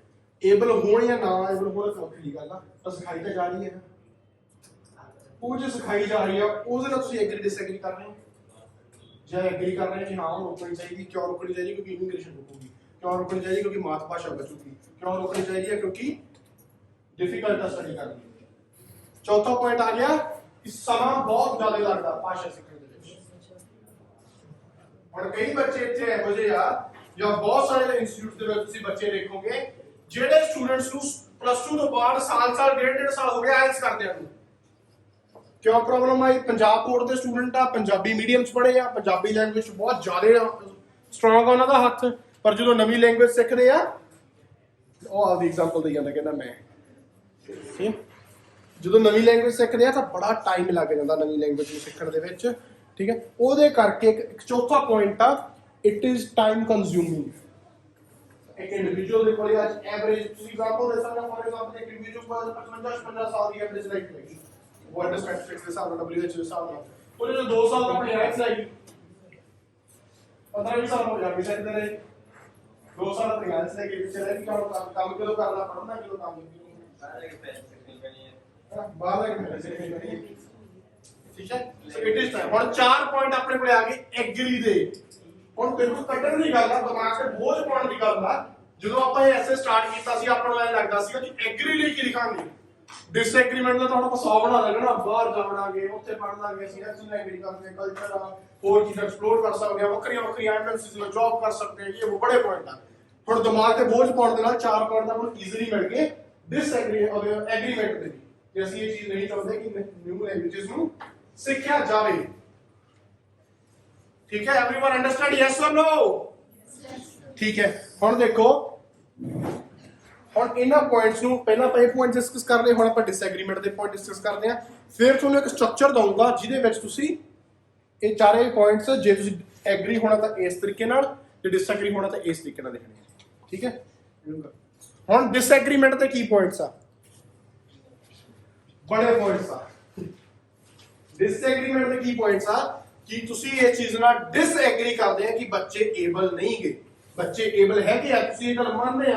ਤੁਸੀਂ ਇਹ ਚੀਜ਼ ਨਾਲ ਡਿਸਐਗਰੀ ਕਰਦੇ ਆ ਕਿ ਸਕੂਲ ਨੂੰ ਬੱਚਿਆਂ ਨੂੰ ਫੋਰਸ ਨਹੀਂ ਕਰਨਾ ਚਾਹੀਦਾ। ਤੁਸੀਂ ਕਹਿੰਦੇ ਕਿ ਬੱਚਿਆਂ ਨੂੰ ਫੋਰਸ ਕਰਨਾ ਚਾਹੀਦਾ ਕਿ ਉਹ ਅਗਲੀ ਭਾਸ਼ਾ ਸਿੱਖਣ। ਠੀਕ ਹੈ, ਹੁਣ ਪਹਿਲਾ ਪੁਆਇੰਟ ਕੀ ਆ, ਫੇਰ ਇਮੀਗ੍ਰੇਸ਼ਨ ਜਾਣਾ ਤਾਂ ਇੱਕ ਪਾਸੇ ਹੈ, ਇਮੀਗ੍ਰੇਸ਼ਨ ਦੀ ਪੋਸਿਬਿਲਿਟੀਜ਼ ਵਧਦੀਆਂ। और उत्ते ਆਪਾਂ इकोनॉमी बूस्ट ਦੀ ਗੱਲ ਨਹੀਂ ਕਰਨੀ, ਕਿਉਂਕਿ ਇਕਨੋਮੀ ਬੂਸਟ ਹੋ ਨਹੀਂ ਰਹੀ, ਇਕਨੋਮੀ ਨੂੰ ਨੁਕਸਾਨ ਹੋ ਰਿਹਾ ਇੱਥੇ। ਜੋ ਤੁਸੀਂ ਬਾਹਰ ਜਾਓਗੇ, ਕਿਸੇ ਕਾਲਜ ਯੂਨੀਵਰਸਿਟੀ ਨੂੰ ਫੀਸ ਪੇ ਕਰੋਗੇ, GIC ਪੇ ਕਰੋਗੇ ਕੈਨੇਡਾ ਦੀ ਕਿਸੇ ਬੈਂਕ ਦੇ ਵਿੱਚ, ਤਾਂ 15 ਤੋਂ 16 ਲੱਖ ਰੁਪਏ ਆਪਣੇ ਇੰਡੀਆ ਦੀ ਇਕਨੋਮੀ ਦੇ ਵਿੱਚੋਂ ਕੱਟ ਕੇ ਕੈਨੇਡਾ ਦੀ ਇਕਨੋਮੀ 'ਚ ਐਡ ਹੋ ਜਾਊਗਾ। ਉਹਦੇ ਨਾਲ ਇਕਨੋਮਿਕ ਲਾਸ ਹੋਊਗਾ, ਉਹ ਆਪਾਂ ਇੱਧਰ ਮੈਂਸ਼ਨ ਕਰਨਾ ਜਦੋਂ ਤੁਸੀਂ ਅਗੇਂਸਟ ਦਾ ਪ੍ਰਪੋਜ਼ਲ ਚੱਲ ਰਹੇ ਆ। ਪਰ ਜੋ ਤੁਸੀਂ ਐਗਰੀ ਕਰ ਰਹੇ ਹੋ, ਤੁਸੀਂ ਕਹਿਣਾ ਨਹੀਂ ਜੀ ਨਹੀਂ, ਤੁਸੀਂ ਹੁਣ ਆਪਾਂ ਕਹਿੰਦੇ ਆ ਯਾਰ ਬਾਹਰ ਜਾਣਾ ਚਾਹੀਦਾ ਕਿ ਨਹੀਂ ਜਾਣਾ ਚਾਹੀਦਾ। ਜਿਹਨੂੰ ਤਾਂ ਜਾਣਾ ਉਹਨੇ 100 ਕਾਰਨ ਦੱਸ ਦੇਣੇ ਜਾਣਦੇ, ਜਿਹੜੇ ਨਹੀਂ ਜਾਣਾ ਮੇਰੇ ਵਰਗੇ ਨੇ ਉਹਨੇ ਕਹਿੰਦੇ ਨਹੀਂ ਕਿਉਂ ਨਹੀਂ ਜਾਣਾ ਚਾਹੀਦਾ, ਉਹਨੇ ਉਹਦੇ ਵਿੱਚ 100 ਕਾਰਨ ਐਕਸਪਲੇਨ ਕਰ ਦੇਣੇ। ਸਮਝਦੇ ਆ ਨਾ? ਆਹੀ ਪੁਆਇੰਟ ਆ ਕਿ ਆਪਣੀ ਇਮੀਗ੍ਰੇਸ਼ਨ ਦੀਆਂ ਪੋਸਿਬਿਲਿਟੀਜ਼ ਵੱਧ ਜਾਂਦੀਆਂ ਜਦੋਂ ਸਕੂਲ ਤੋਂ ਫੋਰਸ ਕਰਦੇ ਆ ਬੱਚੇ ਨੂੰ ਲੈਂਗੁਏਜ ਸਿੱਖਦਾ, ਬੱਚਾ ਸਿੱਖਦਾ ਜਦੋਂ ਲੈਂਗੁਏਜ। ਉਦੋਂ ਇਮੀਗ੍ਰੇਸ਼ਨ ਦੀਆਂ ਪੋਸਿਬਿਲਿਟੀਜ਼ ਵੱਧ ਜਾਂਦੀਆਂ ਨੇ। ਹੋਰ ਕੀ ਪੋਸਿਬਿਲਿਟੀਜ਼ ਆਉਂਦੀਆਂ ਹੈ? ਮਲਟੀਲਿੰਗੁਅਲ ਬਣਦੇ ਆ। ਤੁਸੀਂ ਇਹ ਕਹਿ ਸਕਦੇ ਇੱਥੇ ਕਿ ਜੌਬ ਓਪਰਚੁਨਿਟੀਜ਼ ਜ਼ਿਆਦਾ ਬਣਦੀਆਂ ਵੱਡੀਆਂ ਵੱਡੀਆਂ ਕੰਪਨੀਆਂ ਦੇ ਵਿੱਚ ਕਰਨ ਦੀ। Because some native languages as English are globalized languages। ਇਹਦੇ ਵਿੱਚ ਐਗਜ਼ਾਮਪਲਸ ਤੁਸੀਂ ਇੰਗਲਿਸ਼ ਕਹਿਣਾ ਜ਼ਿਆਦਾ ਫੋਕਸ ਆਏ ਨਹੀਂ ਕਰੀ ਜਾਣਾ ਸਾਰੇ ਐਸੇ ਚ ਇੰਗਲਿਸ਼ ਨੂੰ ਲੈ ਕੇ ਬਹਿ ਜਾਣਾ। ਇੱਕ ਲੈਂਗੁਏਜ ਦੀ ਗੱਲ ਹੋ ਰਹੀ ਆ, ਇੰਗਲਿਸ਼ ਦੀ ਗੱਲ ਨਹੀਂ ਹੋ ਰਹੀ। English is not a topic. Examples ਦੇ ਸਕਦੇ ਆ। some non-native languages as such English, which is a globalized language. If a student, if an individual learns that, he or she gets a chance to do a job in better companies or multinational companies, which will promote their career and lifestyle. ठीक है? और की points हैं? और की points होंगे इस चीज दे? Creativity increases. ऐसे लिख दो, क्रिएटिविटी कितना इंक्रीज होती है? क्रिएटिविटी इधर इंक्रीज होती है। क्रिएटिविटी हुण मैं आपदी क्रिएटिविटी दे सोर्सेस की मानदा? बुक्स नूं किदां मानदा कि जे मैं पंजाबी लैंग्वेज पढ़ सकदा तां मैं शिव कुमार बटालवी, डॉक्टर जसवंत सिंह कमल इन्हां नूं पढ़ सकदा। पर जे मैनूं इंग्लिश आउंदी आ, मैं इंग्लिश दा इक तरीके दा राइटर आ, शेक्सपीयर उहनूं भी पढ़न दी काबलियत रखदा। ਉਹਦੇ ਨਾਲ ਕੀ ਹੋ ਜਾਂਦਾ ਮੇਰੀ ਨੌਲੇਜ ਕ੍ਰੀਏਟੀਵਿਟੀ ਬਹੁਤ ਜ਼ਿਆਦਾ ਵੱਧ ਜਾਂਦੀ ਕਿ ਮੈਂ ਅੱਡ-ਅੱਡ ਚੀਜ਼ਾਂ ਨੂੰ ਅੱਡ-ਅੱਡ ਕਲਚਰਸ ਨੂੰ ਸਮਝ ਪਾਉਣਾ। ਹੁਣ ਮੈਂ ਕੈਨੇਡਾ ਗਿਆ, ਉੱਥੇ ਆਉਂਦੀ ਮੈਨੂੰ ਪੰਜਾਬੀ ਆ, ਉੱਥੇ ਕੋਈ ਚੀਜ਼ ਇੱਕ ਕਲਚਰਲ ਚੀਜ਼ ਹੋ ਰਹੀ ਆ, ਮੈਨੂੰ ਪਤਾ ਨਹੀਂ, ਮੈਨੂੰ ਲੈਂਗੁਏਜ ਆਉਂਦੀ ਹੋਊਗੀ ਮੈਂ ਪੁੱਛ ਲੂੰਗਾ ਜਾਂ ਉੱਥੇ ਕਲਚਰਲ ਇਵੈਂਟ ਤੇ ਲਿਖਿਆ ਵੀ ਹੋਊਗਾ ਕਿ ਇਵੈਂਟ ਹੈ ਕੀ, ਮੈਂ ਸਮਝ ਵੀ ਲਊਂਗਾ। ਹੁਣ ਆਪਣੇ ਗੁਰਦੁਆਰਾ ਸਾਹਿਬ ਦੇ ਵਿੱਚ ਕਿਤੇ ਜਾਂਦੇ ਆ ਜਾਂ ਕਿਤੇ ਮੰਦਿਰ ਆਪਾਂ ਜਾਂਦੇ ਆ, ਕਿਸੇ ਮਸਜਿਦ 'ਚ ਆਪਾਂ ਜਾਂਦੇ ਆ, ਗੋਰੇ ਆਪਣੇ ਤੇ ਵਿਜ਼ਿਟ ਕਰਦੇ ਆ, ਟੂਰ ਕਰਦੇ ਆ, ਟੂਰਿਜ਼ਮ ਗਰੋਥ ਕਰਦੇ। ਕਿਉਂ ਹੁੰਦੀ ਆ? ਕਿਉਂਕਿ ਹਰ ਜਗ੍ਹਾ ਦੇ ਉੱਤੇ ਉਹਦਾ ਇਤਿਹਾਸ ਇੰਗਲਿਸ਼ ਦੇ ਵਿੱਚ ਵੀ ਲਿਖਿਆ ਹੁੰਦਾ। ਕਿਸੇ ਇਤਿਹਾਸਕ ਗੁਰਦੁਆਰੇ, ਇਤਿਹਾਸਕ ਮੰਦਿਰ ਚਲੇ ਜਾਓ, ਹਰ ਜਗ੍ਹਾ ਦੇ ਉੱਤੇ ਇੰਗਲਿਸ਼ ਦੇ ਵਿੱਚ ਉਹਦਾ ਡੀਟੇਲ ਲਿਖੀ ਹੁੰਦੀ ਹੈ ਕਿ ਦਿਸ ਪਲੇਸ, ਇੱਥੇ ਆਹ ਬੰਦੇ ਨੇ ਆਹ ਕੰਮ ਕੀਤੇ ਸੀ, ਤਾਂ ਕਿ ਜਦੋਂ ਕੋਈ ਬਾਹਰੋਂ ਬੰਦਾ ਆਵੇ, ਟੂਰ ਤੇ ਆਵੇ, ਉਹ ਇਸ ਜਗ੍ਹਾ ਨੂੰ ਵਿਜ਼ਿਟ ਕਰੇ, ਜੇ ਉਹਨੂੰ ਇੰਗਲਿਸ਼ ਆਉਂਦੀ ਹੋਵੇ ਉਹ ਸਮਝ ਪਾਵੇ ਕਿ ਇੱਥੇ ਆਇਆ ਜਿਹਦਾ ਇਤਿਹਾਸ ਹੈ ਕੀ। ਤਾਂ ਡਿਫਰੈਂਟ ਕਲਚਰਸ ਨੂੰ ਐਕਸਪਲੋਰ ਕਰਨ ਦੇ ਵਿੱਚ ਇੱਕ ਲੈਂਗੁਏਜ, ਨॉन ਨੇਟਿਵ ਲੈਂਗੁਏਜ ਆਪਾਂ ਨੂੰ ਹੈਲਪ ਕਰਦੀ ਹੈ। ਤੁਸੀਂ ਸਪੇਨ ਜਾਓਗੇ, ਜਿਹੜੀਆਂ ਸਪੇਨ ਦੀਆਂ ਹਿਸਟੋਰਿਕ ਪਲੇਸਿਸ ਉਹ ਜ਼ਿਆਦਾ ਸਪੈਨਿਸ਼ ਲਿਖੀਆਂ ਹੁੰਦੀਆਂ। ਨॉन ਨੇਟਿਵ ਲੈਂਗੁਏਜ ਆਪਣੀ ਸਪੈਨਿਸ਼ ਵੀ ਹੈ। ਜੇ ਸਪੈਨਿਸ਼ ਤੁਹਾਨੂੰ ਆਉਂਦੀ ਹੋਊਗੀ, ਸਪੈਨੋਲ ਆਉਂਦੀ ਹੋਊਗੀ, ਤਾਂ ਤੁਸੀਂ ਉੱਥੋਂ ਦੇ ਕਲਚਰਸ ਨੂੰ ਵੀ ਜ਼ਿਆਦਾ ਵਧੀਆ ਤਰੀਕੇ ਨਾਲ ਐਕਸਪਲੋਰ ਕਰ ਪਾਓਗੇ। Am I right or wrong? Yes or no? Loud and clear. Okay. ਹੁਣ ਹੋ ਗਏ 3 ਪੁਆਇੰਟ। ਹੋਰ ਦੱਸੋ ਕੀ ਪੁਆਇੰਟਸ ਆ ਸਕਦੇ ਆ? ਤੁਹਾਨੂੰ ਬਹੁਤ ਸਾਰੇ ਪਤਾ ਹੋਣਾ ਚਾਹੀਦਾ ਇੰਗਲਿਸ਼ ਦੇ ਕੀ ਫਾਇਦੇ ਆ, ਤੁਹਾਨੂੰ ਪਤਾ। ਹੋਰ ਕੀ ਫਾਇਦੇ ਇੰਗਲਿਸ਼ ਦੇ? ਹੁਣ ਉਧਰ ਪੁਆਇੰਟ ਕਰਕੇ ਕੌਨਫੀਡੈਂਸ ਵਧਾ। ਓਕੇ, ਕਹਿ ਸਕਦੇ ਆ ਕਿਤੇ ਨਾ ਕਿਤੇ ਇੱਕ ਪੁਆਇੰਟ ਐਡ ਕਰ ਸਕਦੇ ਆ, ਪਰ ਇਹਨੂੰ ਮੇਜਰ ਪੁਆਇੰਟ ਨਹੀਂ ਕੰਸੀਡਰ ਹੋ ਕੀਤਾ ਜਾ ਸਕਦਾ ਕੌਨਫੀਡੈਂਸ ਨੂੰ, ਕਿਉਂਕਿ ਕੌਨਫੀਡੈਂਸ ਪੰਜਾਬੀ ਚ ਮੈਨੂੰ ਬਹੁਤ ਆ ਕਰਦੇ ਆ। ਬੜੇ ਸਾਰੇ ਕੰਟਰੀਜ਼ ਦੇ ਪ੍ਰਾਈਮ ਮਿਨਿਸਟਰਸ ਆ ਉਹ ਇੰਗਲਿਸ਼ ਬੋਲਦੇ ਹੀ ਨਹੀਂ, ਉਹਨਾਂ ਚ ਕੌਨਫੀਡੈਂਸ ਇੰਨਾ ਹੁੰਦਾ, ਜਾਂਦੇ ਹੋ ਟ੍ਰਾਂਸਲੇਟਰ ਨਾਲ ਪਾ ਲੈਂਦੇ, ਉਹ ਬੋਲ, ਉਹ ਆਪਣੀ ਲੈਂਗੁਏਜ ਬੋਲ ਰਿਹਾ, ਆਪਣੀ ਲੈਂਗੁਏਜ ਬੋਲ ਰਿਹਾ, ਟ੍ਰਾਂਸਲੇਸ਼ਨ ਸਾਰਾ ਕੁਝ ਟ੍ਰਾਂਸਲੇਟ ਕਰ ਰਿਹਾ।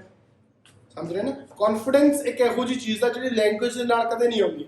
ਹਾਂ, ਪੰਜਾਬ ਚ ਕੌਨਫੀਡੈਂਸ ਇੰਗਲਿਸ਼ ਨਾਲ ਆਉਂਦਾ, ਵੱਖਰੀ ਗੱਲ ਆ। ਸਮਝਦੇ ਨਾ ਕਿ ਆਪਾਂ ਨੂੰ ਆ ਜਾਂਦਾ ਜਿਹੜਾ ਬੰਦਾ ਅੰਗਰੇਜ਼ੀ ਬੋਲਦਾ ਯਾਰ ਬੰਦਾ ਤਾਂ ਹੀ ਆ। ਆਹ ਦੇਖੋ ਕਿਵੇਂ ਵੱਟ ਕੱਢੀ ਹੁੰਦਾ। ਆਪਾਂ ਵੱਟ ਕੱਢਣਾ ਮੰਨਦੇ ਆ ਇੰਗਲਿਸ਼ ਬੋਲਣ ਨੂੰ, ਠੀਕ ਹੈ, ਪਰ confidence does not come with the language. Confidence comes by every individual ਜਾਂ ਉਹਦੇ ਐਕਸਪੀਰੀਅੰਸਸ ਨਾਲ ਕੌਨਫੀਡੈਂਸ ਹੁੰਦਾ। ਲਿਖ ਸਕਦੇ ਆ ਕਿ ਕਿਤੇ ਇਹੋ ਜਿਹੀ ਓਪਰਚੁਨਿਟੀ ਹੋਵੇ, ਕਿਤੇ ਇਹੋ ਜਿਹਾ ਮਾਹੌਲ ਹੋਵੇ ਜਿੱਥੇ ਇੰਗਲਿਸ਼ ਬੋਲਣ ਦੀ ਲੋੜ ਹੋਵੇ। ਫੋਰ ਐਗਜ਼ਾਮਪਲ ਮੈਂ ਸਪੀਚ ਕਰਨੀ ਆ, ਸਾਰੇ ਸਾਹਮਣੇ ਗੋਰੇ ਬੈਠੇ ਆ, ਠੀਕ ਹੈ, ਤੇ ਮੈਨੂੰ ਇੰਗਲਿਸ਼ ਆਉਂਦੀ ਨਹੀਂ, ਤਾਂ ਮੇਰੇ ਅੰਦਰ ਡਰ ਤਾਂ ਹੋਊਗਾ ਨਾ, ਚਾਹੇ ਮੈਂ ਪੰਜਾਬੀ 'ਚ ਬੋਲਣ ਚੱਲਿਆ, ਮੇਰੇ ਡਰ ਤੋਂ ਵੀ ਯਾਰ ਸਮਝਣਗੇ ਹੋਰ ਅੱਲਾ ਕਿ ਬੋਤਲਾਂ ਮਾਰਨ ਮੇਰੀ। ਜੇ ਮੈਨੂੰ ਇੰਗਲਿਸ਼ ਆਉਂਦੀ ਹੋਊਗੀ, ਨੇਟਿਵ ਲੈਂਗੁਏਜ ਆਉਂਦੀ ਹੋਊਗੀ, ਨॉन ਨੇਟਿਵ ਲੈਂਗੁਏਜ ਆਉਂਦੀ ਹੋਊਗੀ ਉਹਨਾਂ ਦੀ ਜਾਂ ਆਪਣੀ, ਠੀਕ ਹੈ, ਫਿਰ ਮੇਰੇ 'ਚ ਹੌਸਲਾ ਹੋਊਗਾ, ਕੋਈ ਗੱਲ ਨਹੀਂ ਯਾਰ ਜਿਹੜਾ ਮਰਜ਼ੀ ਬੈਠਾ ਹੋਵੇ, ਮੈਨੂੰ ਇੰਗਲਿਸ਼ ਆਉਂਦੀ ਆ, ਮੈਂ ਉਸ ਅੱਗੇ ਸਪੀਚ ਕਰ ਦੇਣੀ ਆ, and which will positively result in the impression, impact and understanding of what I want to say in the speech, which will eventually boost my confidence. Understandable or not? Yes or no? Yes. ठीक है, तो ਹੁਣ ਅਗਲਾ point ਦੇਖੋ ਕੀ ਹੁੰਦਾ। Confidence ਇੱਕ point ਲਿਖ ਦੋ ਮੈਂ। ਇਹਦੇ ਬਾਰੇ ਇੱਕ ਅੱਧਾ ਪੁਆਇੰਟ ਆਪਾਂ ਹੋਰ ਦੇਖ ਲੈਂਦੇ ਹਾਂ ਕਿਉਂਕਿ ਜ਼ਿਆਦਾਤਰ students I think they will be disagreeing with ਦਿਸ।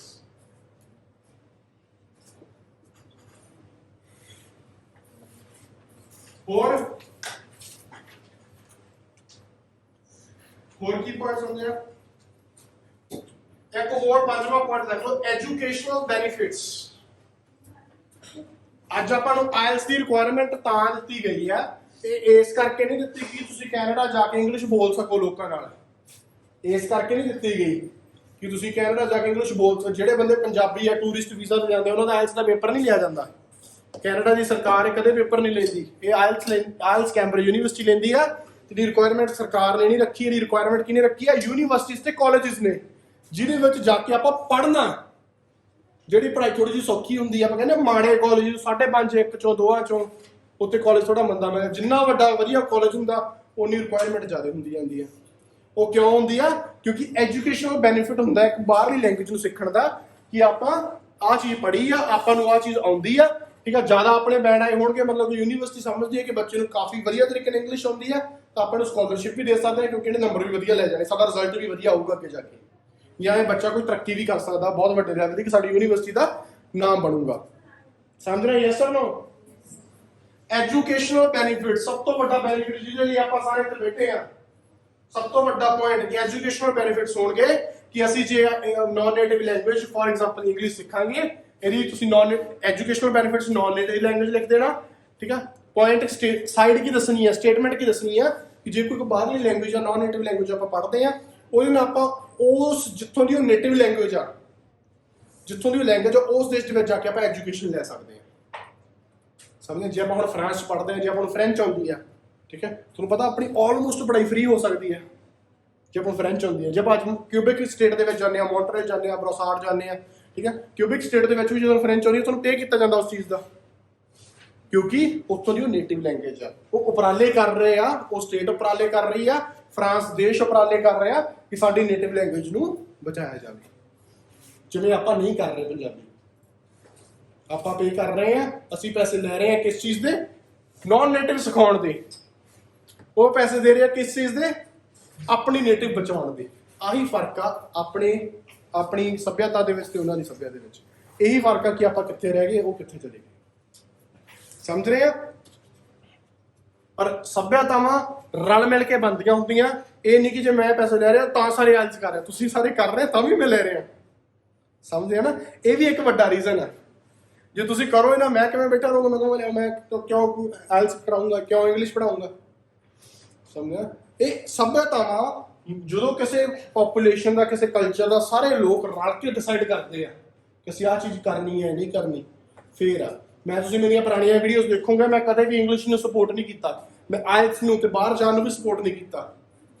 ਜਦੋਂ ਇਹ ਇੰਸਟੀਚਿਊਟ ਖੁੱਲਿਆ ਸੀ, UN ਐਜੂਕੇਸ਼ਨ ਐਸਟੈਬਲਿਸ਼ ਹੋਇਆ ਸੀ ਇਸ ਜਗ੍ਹਾ ਤੇ 2018 ਦੇ ਵਿੱਚ, ਉਦੋਂ ਮੇਰੀ ਇੱਕ ਇੰਟਰਵਿਊ ਹੋਈ ਸੀ ਇੱਥੇ ਇੱਕ ਚੈਨਲ ਦੇ ਨਾਲ। ਉਹਨੇ ਪੁੱਛਿਆ ਸੀ ਕਿ ਤੁਸੀਂ ਆਪਣੀਆਂ ਸਾਰੀਆਂ ਸਪੀਚਿਸ ਵਿੱਚ ਤੇ ਬੁੱਕਸ ਦੇ ਵਿੱਚ ਇਹੀ ਲਿਖਦੇ ਆ ਰਹੇ ਆ ਕਿ ਤੁਸੀਂ ਸਪੋਰਟ ਨਹੀਂ ਕਰਦੇ, ਹੁਣ ਤੁਸੀਂ ਆਪ ਹੀ ਇਸ ਕੰਪਨੀ ਨੂੰ ਐਸਟੈਬਲਿਸ਼ ਕਰ ਰਹੇ ਆ। ਉਹਦੇ ਵਿੱਚ ਮੈਂ ਜਵਾਬ ਇਹੀ ਦਿੱਤਾ ਸੀ ਕਿ ਵੈਨ ਹੁਣ ਇਹ ਆਰਗੇਨਾਈਜੇਸ਼ਨ ਆ, ਚੈਰੀਟੇਬਲ ਆਰਗੇਨਾਈਜੇਸ਼ਨ ਆ ULO, ਜਦੋਂ ਜੇ ਹੁਣ ਇੱਥੇ ਆਪਾਂ ਆਹ ULO ਦੇ ਵਿੱਚ ਤੁਸੀਂ ਨਾ ਹੁੰਦੇ, ਠੀਕ ਹੈ, ਤੁਸੀਂ ਕੀ ਕਰਨਾ ਸੀ? ਤੁਸੀਂ ਆਇਲਸ ਨਹੀਂ ਕਰਨੀ ਸੀ? ਕਰਨੀ ਸੀ ਨਾ, ਕਿਤੇ ਹੋਰ ਕਰ ਲੈਂਦੇ, ਠੀਕ ਹੈ, ਪੇ ਕਿਤੇ ਹੋਰ ਕਰ ਦਿੰਦੇ, ਜ਼ਿਆਦਾ ਪੇ ਕਰ ਦਿੰਦੇ। ਪਰ ਵਾਈ ਨਾਟ ਕਿ ਮੈਂ ਇੱਥੋਂ ਹੀ ਪੈਸਾ ਕਲੈਕਟ ਕਰਕੇ ਕਿਸੇ ਦੇ ਇੰਡੀਆ ਜਿਹੜੇ ਲੋਕ ਰਹਿ ਗਏ ਉਹਨਾਂ ਤੇ ਇਨਵੈਸਟ ਕਰ ਸਕਾਂ, ਉਹਨਾਂ ਦੀ ਜ਼ਿੰਦਗੀ ਬਣਾ ਸਕਾਂ। ਇਹ ਮੈਂ ਆਨਸਰ ਕੀਤਾ ਸੀ। ਤਾਂ ਸੱਭਿਅਤਾਵਾਂ ਦਾ ਕਾਰਨ ਇਕੱਲਾ ਮੈਂ ਨਹੀਂ ਹੈ, ਇਕੱਲੇ ਤੁਸੀਂ ਨਹੀਂ, ਸਾਰੇ ਰਲ ਮਿਲ ਕੇ ਆ।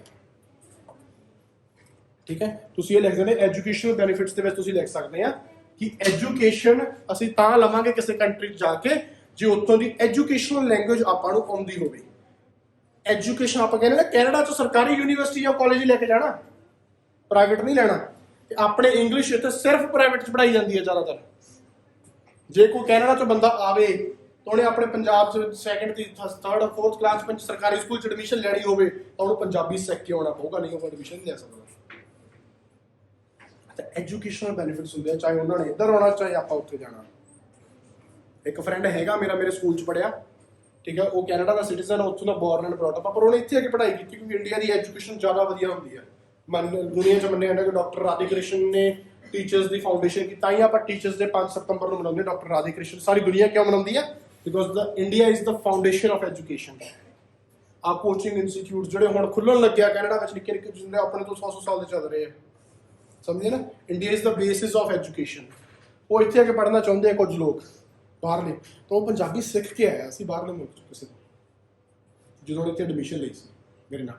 ਕਹਿਣ ਦਾ ਮਤਲਬ ਆ ਕਿ ਐਜੂਕੇਸ਼ਨਲ ਬੈਨੀਫਿਟਸ ਹੁੰਦੇ ਆ। ਆਪਾਂ ਕਿਸੇ ਵੀ ਦੇਸ਼ ਦੀ ਭਾਸ਼ਾ ਸਿੱਖਦੇ ਆ, ਫੋਰਨ ਲੈਂਗੁਏਜ ਸਿੱਖਦੇ ਆ, ਉਸ ਫੋਰਨ ਦੇਸ਼ ਦੇ ਵਿੱਚ ਜੇ ਇੰਗਲਿਸ਼ ਆ ਤਾਂ ਗਲੋਬਲਾਈਜੇਸ਼ਨ ਦੇ ਵਿੱਚ ਆਪਾਂ ਨੂੰ ਇੰਗਲਿਸ਼ ਸਿੱਖਣੀ ਪੈਂਦੀ ਆ ਜੇ ਆਪਾਂ ਉੱਥੋਂ ਦੀ ਪੜ੍ਹਾਈ ਕਰਨੀ ਆ। ਤਾਂ ਆ ਆਪਣੇ ਕੋਲ 4 ਪੁਆਇੰਟ ਆ। ਇਹਦੀ ਫੋਟੋ ਕਰ ਦਿਓ ਜੇ ਚਾਹੀਦੀ ਹੈ। ਫੋਟੋ ਕਿਸ ਤਰ੍ਹਾਂ ਇਹ 4 ਪੁਆਇੰਟ ਆ, ਐਗਰੀ ਦੇ ਵੀ ਤੇ ਡਿਸਐਗਰੀਮੈਂਟ ਦੇ ਵੀ। ਹੁਣ ਆਪਾਂ ਆਵਾਂਗੇ ਸਟਰਕਚਰ ਦੇ ਉੱਤੇ। ਟਾਈਮ ਕਿੰਨਾ ਹੋ ਗਿਆ ਫਿਰ?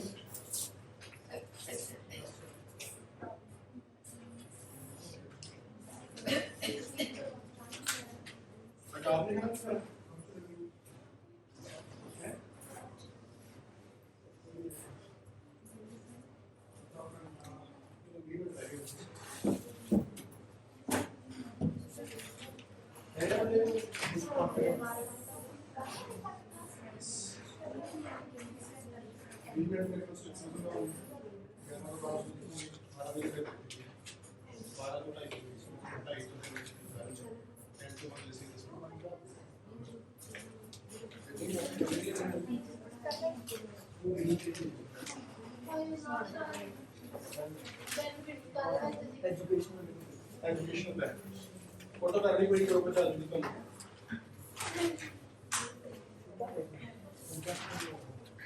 ਹੁਣ ਇੱਕ ਸਿੰਪਲ ਜੀ ਚੀਜ਼ ਦੱਸਣੀ ਆ, ਬੜਾ ਸਿੰਪਲ ਜਿਹਾ ਸਟਰਕਚਰ ਦੱਸਣਾ ਤੁਹਾਨੂੰ, ਕੋਈ ਇਹ ਚ ਬੜਾ ਵੱਡਾ ਮੁੱਦਾ ਨਹੀਂਗਾ। ਹੁਣ ਦੇਖੋ ਜਿੰਨੀ ਵੀ ਡਿਸਕਸ਼ਨ ਆਪਾਂ ਕਿਸੇ ਐਸੇ ਤੇ ਹਜੇ ਤੱਕ ਕੀਤੀ ਆ, ਕਿਵੇਂ ਕੀਤੀ ਆ, ਕੀ ਕੀਤਾ ਆਪਾਂ ਹਜੇ ਤੱਕ? ਹੁਣ ਅੱਜ ਸਿਰਫ ਆਪਾਂ ਇੰਟਰੋ ਤੋਂ ਸਮਝਿਆ ਕੀ ਆ ਤੇ ਆਪਾਂ ਉਹਦੇ ਆਈਡੀਆਜ਼ ਨੂੰ ਬੇਸਿਕਲੀ ਡਿਸਕਸ ਕੀਤਾ। ਜੇ ਆਪਾਂ ਕੰਪਲੈਕਸ ਸੈਂਟੈਂਸਿਸ, ਉਹ ਚਲੋ ਵੱਖਰਾ ਮੁੱਦਾ, ਉਹ ਤਾਂ ਆਪਾਂ ਕਿਸੇ ਐਸੇ 'ਚ ਵੀ ਅਪਲਾਈ ਕਰ ਸਕਦੇ ਹਾਂ।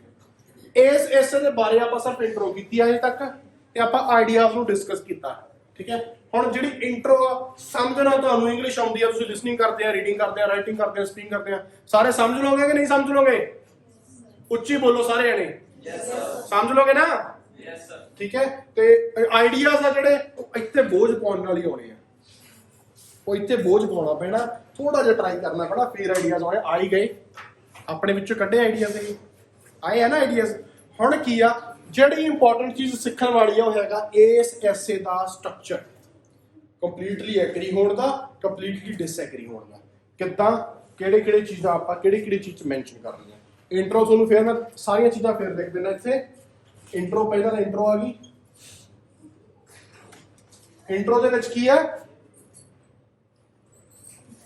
ਜਰਨਲ ਸਟੇਟਮੈਂਟ ਪਹਿਲੇ ਤੇ, ਦੂਜੇ ਤੇ ਰੀਰਾਈਟਿੰਗ, ਤੀਜੇ ਤੇ ਕੀ ਆ ਗਿਆ?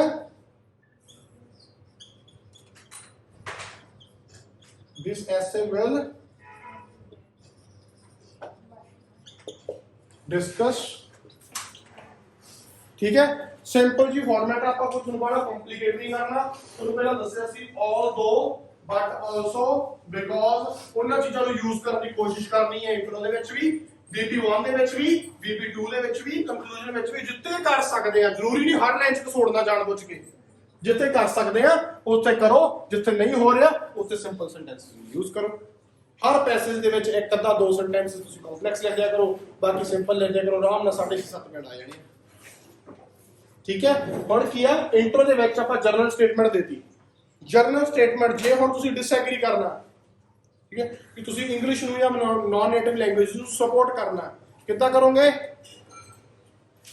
ਕਿ learning non-native languages is really important for every child या for every kid या for youths।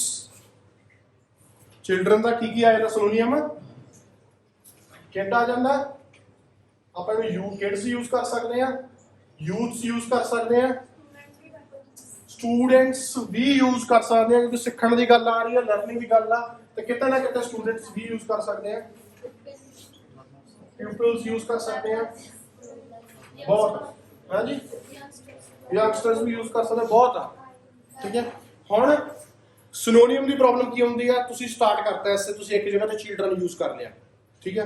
ਹੁਣ ਦੂਜੀ ਵਾਰੀ ਜਦੋਂ ਤੁਸੀਂ ਉਸ ਚਿਲਡਰਨ ਵਰਡ ਨੂੰ ਯੂਜ਼ ਕਰਨਾ, ਤੁਸੀਂ ਬੈਠੇ ਸੋਚੀ ਜਾਂਦੇ ਆ, ਫਿਰ ਮੈਂ ਉਹ ਗੱਲ ਰਿਪੀਟ ਕਰਦਾ ਕੱਲ ਵੀ, ਤੁਸੀਂ ਬੈਠੇ ਸੋਚੀ ਜਾਂਦੇ ਆ ਕਿ ਹੁਣ ਮੈਂ ਇੱਥੇ ਕੀ ਯੂਜ਼ ਕਰਾਂ। ਚਲੋ ਤੁਸੀਂ ਕਿਡਸ ਯੂਜ਼ ਕਰ ਲਿਆ, ਤੀਜੀ ਲਾਈਨ ਆਈ ਤੁਸੀਂ ਫਿਰ ਸੋਚੀ ਜਾਂਦੇ ਹੁਣ ਮੈਂ ਕਿਡਸ ਵੀ ਯੂਜ਼ ਕਰ ਲਿਆ, ਚਿਲਡਰਨ ਵੀ ਯੂਜ਼ ਕਰ ਲਿਆ, ਹੁਣ ਮੈਂ ਕੀ ਯੂਜ਼ ਕਰਾਂ, ਤੁਸੀਂ ਸਟੂਡੈਂਟਸ ਯੂਜ਼ ਕਰ ਲਿਆ। ਚੌਥੀ ਲਾਈਨ ਤੋਂ ਤੁਸੀਂ ਫਿਰ ਇਹੀ ਗੱਲ ਲਿਖਣੀ ਹੈ ਕੀ ਆ ਤੁਸੀਂ ਪੀਪਲ। ਹੁਣ ਇੰਨਾ ਤਾਂ ਹੱਥ ਕਿਸੇ ਦੀ ਕੀ ਮੁੱਕੀ ਜਾਣਗੇ ਇਦਾਂ ਦਾ, ਕੋਈ ਤਾਂ ਦਊਗੀ। ਤਾਂ ਮੈਂ ਤੁਹਾਨੂੰ ਕੱਲ ਵੀ ਦੱਸਿਆ ਸੀ, ਪਰਸੋਂ ਵੀ ਦੱਸਿਆ ਸੀ, ਕੋਈ ਵੀ ਇੱਕ ਵਰਡ ਨੂੰ ਤੁਸੀਂ 3 ਤੋਂ 4 ਵਾਰੀ ਆਰਾਮ ਨਾਲ ਐਸੇ ਦੇ ਵਿੱਚ ਲਿਖ ਸਕਦੇ ਹੋ। ਸਿਨੋਨੀਅਮ ਜੇ ਤੁਸੀਂ ਐਸੇ ਲਿਖਣਾ ਹੋਵੇ ਨਾ ਸਹੀ ਤਰੀਕੇ ਨਾਲ ਪ੍ਰੋਪਰ, 2 ਬਹੁਤ ਹੁੰਦੇ ਆ ਇੱਕ ਚੀਜ਼ ਦੇ, ਬਹੁਤ ਹੁੰਦੇ ਆ। ਹਾਂ ਜੇ ਤੁਸੀਂ BP1 ਦੇ ਵਿੱਚ ਕੱਲਾ ਕਿਡਸ ਯੂਜ਼ ਕਰ ਲਿਆ 2 ਵਾਰੀ, BP2 ਦੇ ਵਿੱਚ ਤੁਸੀਂ ਕੱਲਾ ਯੂਥਸ ਯੂਜ਼ ਕਰ ਲਿਆ 2 ਵਾਰੀ, ਫਿਰ ਇੱਕ ਯੂਥ BP2 ਚ ਕੱਢ ਕੇ ਐਂਡ ਤੇ ਰੇਜ਼ ਕਰਕੇ ਉਧਰ ਪਾ ਦਿਓ, ਉਧਰੋਂ ਇੱਕ ਕਿਡ ਕੱਢ ਕੇ ਥੱਲੇ ਪਾ ਦਿਓ, ਮਿਕਸਿੰਗ ਕਰ ਦਿਓ।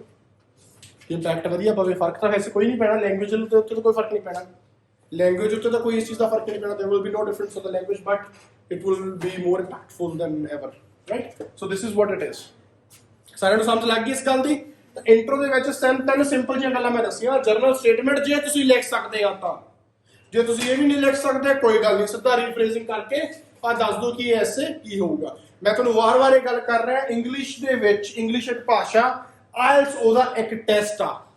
ਇਹ ਕਿਤੇ ਨਹੀਂ ਲਿਖਿਆ, ਕੈਂਬਰਿਜ ਯੂਨੀਵਰਸਿਟੀ ਨੇ ਅੱਜ ਤੱਕ ਕਦੇ ਨਹੀਂ ਦਿੱਤਾ ਕਿ ਇਹਦਾ ਆਹ ਰੂਲ ਆ, ਇਹਦਾ ਆਹ ਰੂਲ ਆ, ਇਹਦਾ ਆਹ ਰੂਲ ਆ। ਕਦੇ ਵੀ ਕੈਂਬਰਿਜ ਯੂਨੀਵਰਸਿਟੀ ਨੇ ਆਇਲਸ ਵਾਸਤੇ ਕੋਈ ਵੀ ਰੂਲ ਨਹੀਂ ਦਿੱਤਾ। ਇੰਗਲਿਸ਼ ਵਾਸਤੇ ਰੂਲਸ ਦਿੱਤੇ ਆ, ਦੈਟ ਇਜ਼ ਇਨ ਗ੍ਰਾਮਰ। ਕਦੇ ਵੀ ਯੂਨੀਵਰਸਿਟੀ ਨੇ ਕਿਤੇ ਲਿਖਿਆ ਹੋਵੇ ਕਿ ਹਾਂਜੀ ਇੱਕ ਸਟਰਕਚਰ ਦਿੱਤਾ ਹੋਵੇ ਤੁਹਾਨੂੰ, ਕਿਤੇ ਵੀ ਯੂਨੀਵਰਸਿਟੀ ਨੇ published by the university of Cambridge ਜਿਹੜੀ ਐਗਜ਼ਾਮ ਪਾਉਂਦੀ ਹੈ, ਕਦੇ ਨਹੀਂ ਤੁਹਾਨੂੰ ਮਿਲੂਗਾ। ਤੁਸੀਂ ਜਰਨਲ ਸਟੇਟਮੈਂਟ ਲਿਖਣ ਦੇ ਕਾਬਿਲ ਹੈਗੇ ਆ ਤਾਂ ਲਿਖੋ, ਜੇ ਕਾਬਿਲ ਨਹੀਂ ਹੈਗੇ ਤਾਂ ਨਾ ਲਿਖੋ। ਇੰਪੈਕਟ ਚੰਗਾ ਪਊਗਾ ਜਰਨਲ ਸਟੇਟਮੈਂਟ ਦੇ ਨਾਲ। ਜਰਨਲ ਸਟੇਟਮੈਂਟ ਜੇ ਤੁਸੀਂ ਹੋਰ ਥੋੜੇ ਜਿਹੇ ਕਾਬਿਲ ਬਣਨਾ ਚਾਹੁੰਦੇ ਆ, ਜਰਨਲ ਸਟੇਟਮੈਂਟ ਨੂੰ ਕੋਟ ਦੇ ਤੌਰ ਤੇ ਲਿਖ ਦਿਓ, ਕੋਟ ਦੇ ਤੌਰ ਤੇ ਲਿਖ ਦਿਓ। ਕੋਟ ਕੀ ਆ? ਕੋਈ ਇਹੋ ਜਿਹੀ ਸਟੇਟਮੈਂਟ ਦੇ ਦਿਓ, ਕੋਈ ਇਹੋ ਜਿਹੀ ਲਾਈਨ ਲਿਖ ਦਿਓ ਜਿਹਦੇ ਨਾਲ ਐਗਜ਼ਾਮੀਨਰ ਨੂੰ, ਜਿਹੜਾ ਵੀ ਪੜ੍ਹਨ ਵਾਲਾ ਵਾ, ਰੀਡਰ ਆ, ਉਹਨੂੰ ਕੁਝ ਸਿੱਖਣ ਨੂੰ ਮਿਲ ਜੂ। ਜਿੱਦਾਂ ਕਿ learning non native language is important for children so that they can improve their lifestyle through education, immigration and better job opportunities। General statement ਦੇਤੀ, ਕੀ ਦੱਸਤਾ, ਅੱਧਾ ਤਾਂ ਐਸੇ ਐਕਸਪਲੇਨ ਕਰਤਾ ਕਿ ਅਸੀਂ ਕਿੱਧਰ ਨੂੰ ਜਾਣਾ, ਇੱਕ ਤਾਂ ਉਹਨੂੰ ਆਈਡੀਆ ਦੇਤਾ, ਠੀਕ ਹੈ। ਇੱਕ ਉਹਦੇ ਵਿੱਚ ਆਪਾਂ ਇੱਕ ਮੈਸੇਜ ਦੇਤਾ ਕਿ ਬਾਹਰਲੀਆਂ ਭਾਸ਼ਾਵਾਂ ਨੂੰ, ਫੋਰਨ ਲੈਂਗੁਏਜਸ ਨੂੰ ਪੜ੍ਹਨ ਦੇ ਨਾਲ ਬੰਦੇ ਨੂੰ ਆਹ ਫਾਇਦੇ ਹੋ ਸਕਦੇ ਆ। ਇੱਕ ਮੈਸੇਜ ਦੇਤਾ, ਇਹਨੂੰ ਆਪਾਂ ਕੋਟ ਦੇ ਤੌਰ ਤੇ ਕੰਸੀਡਰ ਕਰ ਸਕਦੇ ਹਾਂ ਕਿਤੇ ਨਾ ਕਿਤੇ। ਪੜ੍ਹਦੇ ਨਹੀਂ ਆਪਾਂ ਮੋਟੀਵੇਸ਼ਨਲ ਸਪੀਕਰਸ ਦੀਆਂ ਕੋਟਸ ਆ ਲਿਖੀਆਂ ਹੁੰਦੀਆਂ, ਸਟੇਟਸ ਪਾਏ ਹੁੰਦੇ ਲੋਕਾਂ ਨੇ, ਉਹੀ ਕੋਟਸ ਆ। ਉਹ ਇੰਗਲਿਸ਼ ਲਿਖਣਾ ਟੌਪਿਕ ਦੇ ਬਾਰੇ, ਜੇ ਪਤਾ ਵਾ ਤਾਂ ਲਿਖ ਦੋ, ਜੇ ਨਹੀਂ ਪਤਾ ਤਾਂ ਬਣਾ ਲਓ, ਮੈਂ ਬਣਾਈ ਹੋਈ ਆ। ਕੋਈ ਵੀ ਚੀਜ਼ ਕਿਸੇ ਨੇ ਬੋਲੀ ਹੋਵੇ, ਲਿਖੀ ਹੋਵੇ, ਜਿਸ ਤੋਂ ਕੁਝ ਸਿੱਖਣ ਨੂੰ ਮਿਲੇ, ਕੋਈ ਲੈਸਨ ਮਿਲੇ, ਉਹ ਕੋਟ ਬਣ ਜਾਂਦੀ ਹੈ, ਸਪੈਸ਼ਲ ਤੌਰ ਤੇ ਨਹੀਂ ਬਣਾਈ ਜਾਂਦੀ, ਠੀਕ ਹੈ। ਆ ਆਪਣੀ ਸਿੰਪਲ ਇੰਟਰੋ ਹੋ ਗਈ। ਇਦਾਂ ਹੀ ਕੀਤੀ ਸਾਰਿਆਂ ਨੇ ਅੱਜ ਤੱਕ? ਕਿਸੇ ਨੇ ਕੋਈ ਚੇਂਜਸ ਕੀਤੇ ਹੋਣ? ਸਰ ਤੁਸੀਂ ਪਹਿਲਾਂ ਕੋਈ ਹੋਰ ਸਟਾਈਲ ਕਰਦੇ ਹੋ? ਇਦਾਂ ਹੀ ਆ, ਠੀਕ ਹੈ। ਕਿਉਂਕਿ ਮੈਨੂੰ ਪਤਾ ਨਾ ਕਿ ਜਿਵੇਂ ਤੁਸੀਂ ਪੜ੍ਹ ਰਹੇ ਆ, ਕੋਈ ਹੋਰ ਟੀਚਰ ਤੋਂ ਪੜ੍ਹ ਰਿਹਾ ਹੋਣਾ, ਹਰ ਬੰਦੇ ਦਾ ਆਪਦਾ ਤਰੀਕਾ ਹੁੰਦਾ, ਪਰ ਮੈਂ ਤੁਹਾਨੂੰ ਤਰੀਕਾ ਦੱਸਦਾ, ਤੁਹਾਨੂੰ ਉਹ ਤਰੀਕੇ ਨਾਲ ਕਰਾ ਰਿਹਾ ਕਿ ਜਿਹੜਾ ਜਰਨਲ ਅਸਲ 'ਚ ਹੈਗਾ, ਮਤਲਬ ਉਹ ਕੋਈ ਤਰੀਕਾ ਹੈ ਹੀ ਨਹੀਂ, ਉਹ ਕੋਈ ਤਰੀਕਾ ਹੈ ਹੀ ਨਹੀਂ। ਜਿੱਦਾਂ ਤੁਹਾਡਾ ਜੀ ਕਰਦਾ, ਜਿਸ ਤਰੀਕੇ ਨਾਲ ਤੁਹਾਨੂੰ ਸਮਝ ਆਉਂਦੀ ਆ, ਜਿਸ ਤਰੀਕੇ ਨਾਲ ਤੁਹਾਡੇ ਪੱਲੇ ਪੈ ਰਹੀ ਹੈ ਚੀਜ਼, ਉਸ ਤਰੀਕੇ ਦੇ ਨਾਲ ਕਰ ਦਿਓ। ਇਹਨੂੰ ਕੀ ਪ੍ਰੋਬਲਮ ਆ? Why to get so confused on this ਕਿ ਜੀ ਸਾਨੂੰ ਇੱਦਾਂ ਕਰਾਇਆ ਸੀ, ਇੱਦਾਂ ਕਰਾਇਆ ਸੀ। ਭੈਣੋ ਤੇ ਭਰਾਵੋ, ਮੈਂ ਤੁਹਾਨੂੰ ਇਹ ਗੱਲ ਕਹਿਣਾ ਚਾਹੁੰਦਾ, ਜਿਹੜੀ ਚੀਜ਼ ਤੇ ਫੋਕਸ ਕਰਨਾ ਨਾ, ਉਹ ਫੋਕਸ ਕਰਨਾ ਸੈਂਟੈਂਸ ਫਾਰਮੇਸ਼ਨ ਤੇ, ਕਿ ਹਾਂ ਇੱਕ ਪੈਸੇਜ ਵਿੱਚ 2 ਸੈਂਟੈਂਸਿਸ ਅਸੀਂ ਇਹੋ ਜਿਹੇ ਪਾਏ ਆ ਜਿਹੜੇ ਇੰਪ੍ਰੈਸਿਵ ਲੱਗਦੇ ਆ ਕਿ ਨਹੀਂ ਲੱਗਦੇ। ਤੁਸੀਂ ਫੋਕਸ ਕਰ ਰਹੇ ਆ ਕਿ ਜੀ ਮੈਨੂੰ ਇੱਥੇ ਜਰਨਲ ਸਟੇਟਮੈਂਟ ਲਿਖਣ ਕਿਹਾ। ਮੈਂ ਜ਼ਿਆਦਾਤਰ ਬੱਚਿਆਂ ਦੀ ਕੁਆਰੀਜ਼ ਦੇਖਦਾ ਇੰਟਰਨੈਟ ਤੇ ਵੀ, ਆ ਜਿਹੜੇ YouTube ਤੇ ਦੇਖੀ ਜਾਂਦੇ ਬੱਚੇ, ਇਹਨਾਂ ਦੀਆਂ ਕੁਆਰੀਜ਼ ਵੀ ਦੇਖਦਾ, ਤੁਹਾਡੀਆਂ ਵੀ ਦੇਖਦਾ। ਤੁਸੀਂ ਇਹੀ ਕਹਿੰਦੇ ਆ ਸਾਨੂੰ ਕਿਹਾ ਸੀ ਜਰਨਲ ਸਟੇਟਮੈਂਟ ਦੇ। ਮੈਂ ਕੱਲ ਪਰਸੋਂ ਇੱਕ ਯੂਟਿਊਬਰ ਦੀ ਵੀਡੀਓ ਦੇਖ ਰਿਹਾ ਸੀ ਰਾਈਟਿੰਗ ਦੇ ਉੱਪਰ, ਉਹ ਕਹਿ ਰਿਹਾ ਦੇਖੋ ਬੱਚਿਓ ਕਿ ਹੁਣ ਜਰਨਲ ਸਟੇਟਮੈਂਟ ਦਾ ਰੂਲ ਨਹੀਂ ਹੈਗਾ, ਇਹ ਰੂਲ ਚਲਾ ਗਿਆ। ਕਿੱਥੇ ਚਲਾ ਗਿਆ ਤੇ ਕਿੱਥੋਂ ਆਇਆ ਸੀ ਇਹ ਦੱਸਿਆ ਨਹੀਂ, ਕਿਹਨੇ ਦਿੱਤਾ ਸੀ ਤੇ ਕਿਹਨੇ ਭਜਾਤਾ ਇਹ ਦੱਸਿਆ ਹੀ ਨਹੀਂ। ਆਪ ਹੀ ਲਿਆਂਦਾ ਸੀ ਤੇ ਆਪ ਹੀ ਭਜਾਤਾ। ਆ ਵੀ ਆਪ ਹੀ ਲਿਆਂਦਾ ਹੋਇਆ ਰੂਲ ਆ, ਆਪ ਹੀ ਲਿਆਂਦਾ ਇਹ ਕਦੇ ਕੈਂਬਰਿਜ ਨੇ ਨਹੀਂ ਕਿਹਾ ਕਿ ਜਰਨਲ ਸਟੇਟਮੈਂਟ ਦੇ ਕੋਈ ਇਹ ਲਿਖੋ ਉਹ ਲਿਖੋ। ਜਸਟ ਆਪਾਂ ਇੱਕ ਫਾਰਮੈਟ, ਮੈਂ ਜਦੋਂ ਤੁਹਾਨੂੰ ਪੜ੍ਹਾ ਰਿਹਾ, ਮੈਂ ਬਣਾ ਰਿਹਾ ਕਿ ਤੁਸੀਂ ਇਸ ਤਰੀਕੇ ਨਾਲ ਲਿਖੋਗੇ ਤਾਂ ਮੈਨੂੰ ਪੜ੍ਹਨ ਦੇ ਵਿੱਚ ਵਧੀਆ ਲੱਗੂਗਾ ਤੇ ਇਹਦਾ ਐਗਜ਼ਾਮੀਨਰ ਨੂੰ ਵਧੀਆ ਲੱਗੂਗਾ। देयर इज पॉसिबिलिटी जे ਤੁਹਾਡਾ ਇਨਾ ਮਾਈਂਡ ਹੈਗਾ ਤੁਹਾਡੇ ਚ ਇਨੀ ਬੁੱਧੀ ਹੈਗੀ ਆ ਤੁਸੀਂ ਆਪਣੇ ਵੀ ਰੂਲਸ ਬਣਾ ਸਕਦੇ ਜੇ ਜਿੱਦਾਂ ਤੁਹਾਨੂੰ ਠੀਕ ਲੱਗੇ ਜੇ ਤੁਸੀਂ ਆਹ ਲਿਖ ਰਹੇ ਆ ਲਿਖੋ ਨਹੀਂ ਲਿਖਣ ਨਾਲ ਤੁਹਾਨੂੰ ਲੱਗਦਾ ਕਿ ਮੈਂ ਆਹੀ ਲਿਖਣਾ ਵਾ ਤੇ ਮੈਂ ਰੀਰਾਈਟ ਨਹੀਂ ਕਰਨਾ ਕੋਈ ਗੱਲ ਨਹੀਂ you can create your own rules ਪਰ ਜਸਟ ਤੁਹਾਡਾ ਜੋ ਇਸ ਟਾਈਮ ਤੇ ਲੈਵਲ ਆ ਜਿਸ ਤਰੀਕੇ ਨਾਲ ਤੁਸੀਂ ਪੜ੍ਹਦੇ ਆ ਆਇਲਸ ਨੂੰ ਕਰਦੇ ਆ ਉਸ ਤਰੀਕੇ ਦੇ ਨਾਲ ਮੈਨੂੰ ਇਦਾਂ ਦੱਸਣਾ ਪੈ ਰਿਹਾ ਸਟਰਕਚਰ ਇਹਨੂੰ ਲਿਖ ਲਓ ਤਿੰਨੇ ਚੀਜ਼ਾਂ ਨੂੰ ਕਿ ਇੰਟਰੋ ਤੁਸੀਂ ਇਦਾਂ ਕਰ ਸਕਦੇ ਆ this essay will argue ਜਾਂ discuss agreement on the statement or agreement on the question ਜੇ ਤੁਸੀਂ ਐਗਰੀ ਹੋ ਰਹੇ ਆ ਜੇ ਡਿਸਐਗਰੀ ਹੋ ਤਾਂ ਡਿਸਐਗਰੀਮੈਂਟ ਲਿਖ ਲਿਆ ਸਾਰਿਆਂ ਨੇ ਇੰਟਰੋ ਲਿਖਣੀ ਕਿੱਦਾਂ ਕਰਨੀ ਹੈ ਸੇਮ ਸਟਰਕਚਰ ਹੀ ਆ ਹੁਣ BP1 BP2 ਦੀ ਗੱਲ ਆ ਗਈ ਜਿਹੜੇ ਤੁਹਾਡੇ BPs ਆ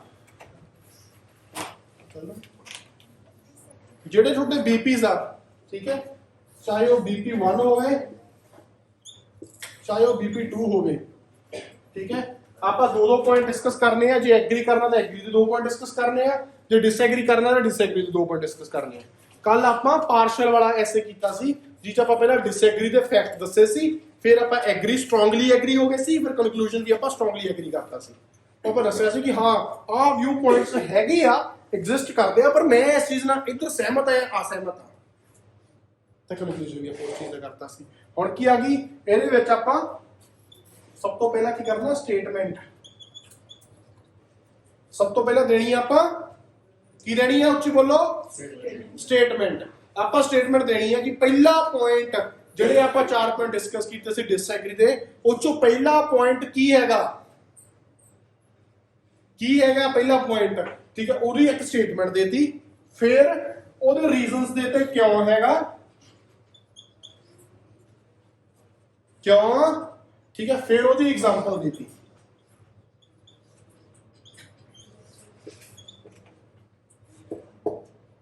ठीक है ਉਹਦੀ ਸਟੇਟਮੈਂਟ ਦੇਤੀ ਉਹਦੇ ਰੀਜ਼ਨਸ ਦੇਤੇ ਕੀ ਚੀਜ਼ ਕਿਉਂ ਆ ਉਹਦੀ एग्जांपल ਦੇਤੀ ਤਾਂ ਕਿਤੇ ਨਾ ਕਿਤੇ ਜੇ ਤੁਹਾਨੂੰ ਲੱਗਦਾ ਤੁਸੀਂ ਇੱਕ ਲਾਈਨ ਹੋਰ ਐਡ ਕਰ ਸਕਦੇ ਹੋ ਉਹਨੂੰ ਕਨਕਲੂਡ ਵੀ ਕਰ ਦਿਆ ਕਰੋ ਉਹਨੂੰ ਕਨਕਲੂਡ ਵੀ ਕਰ ਦਿਆ ਕਰੋ ਕਨਕਲੂਜਨ ਵੀ ਕੱਢ ਦਿਆ ਕਰੋ ਉਸ ਲਾਈਨ ਦਾ ਜੇ ਤੁਹਾਡੇ ਕੋਲ ਇੱਕ ਲਾਈਨ ਬਣਦੀ ਹੈ ਜੇ ਨਹੀਂ ਬਣਦੀ ਫਿਰ ਵੀ ਕੋਈ ਗੱਲ ਨਹੀਂ ਫਿਰ ਵੀ ਕੋਈ ਪ੍ਰੋਬਲਮ ਨਹੀਂ ਹੈਗੀ ਸੈਂਟੈਂਸ ਫਾਰਮੇਸ਼ਨ ਤੇ ਸਭ ਤੋਂ ਜ਼ਿਆਦਾ ਫੋਕਸ ਕਰਨਾ ਤੇ ਆਈਡੀਆ ਦੇ ਉੱਤੇ ਸਭ ਤੋਂ ਜ਼ਿਆਦਾ ਫੋਕਸ ਕਰਨਾ ਬਾਕੀ ਜਿਵੇਂ ਵੀ ਲਿਖੋਗੇ ਸਹੀ ਹੋਊਗਾ ਕਦੇ ਵੀ ਤੁਹਾਨੂੰ ਐਥੀਕਲੀ ਪ੍ਰੈਕਟੀਕਲੀ ਸਟਰਕਚਰ ਵਾਈਜ਼ ਗਲਤ ਨਹੀਂ ਕੀਤਾ ਜਾਊਗਾ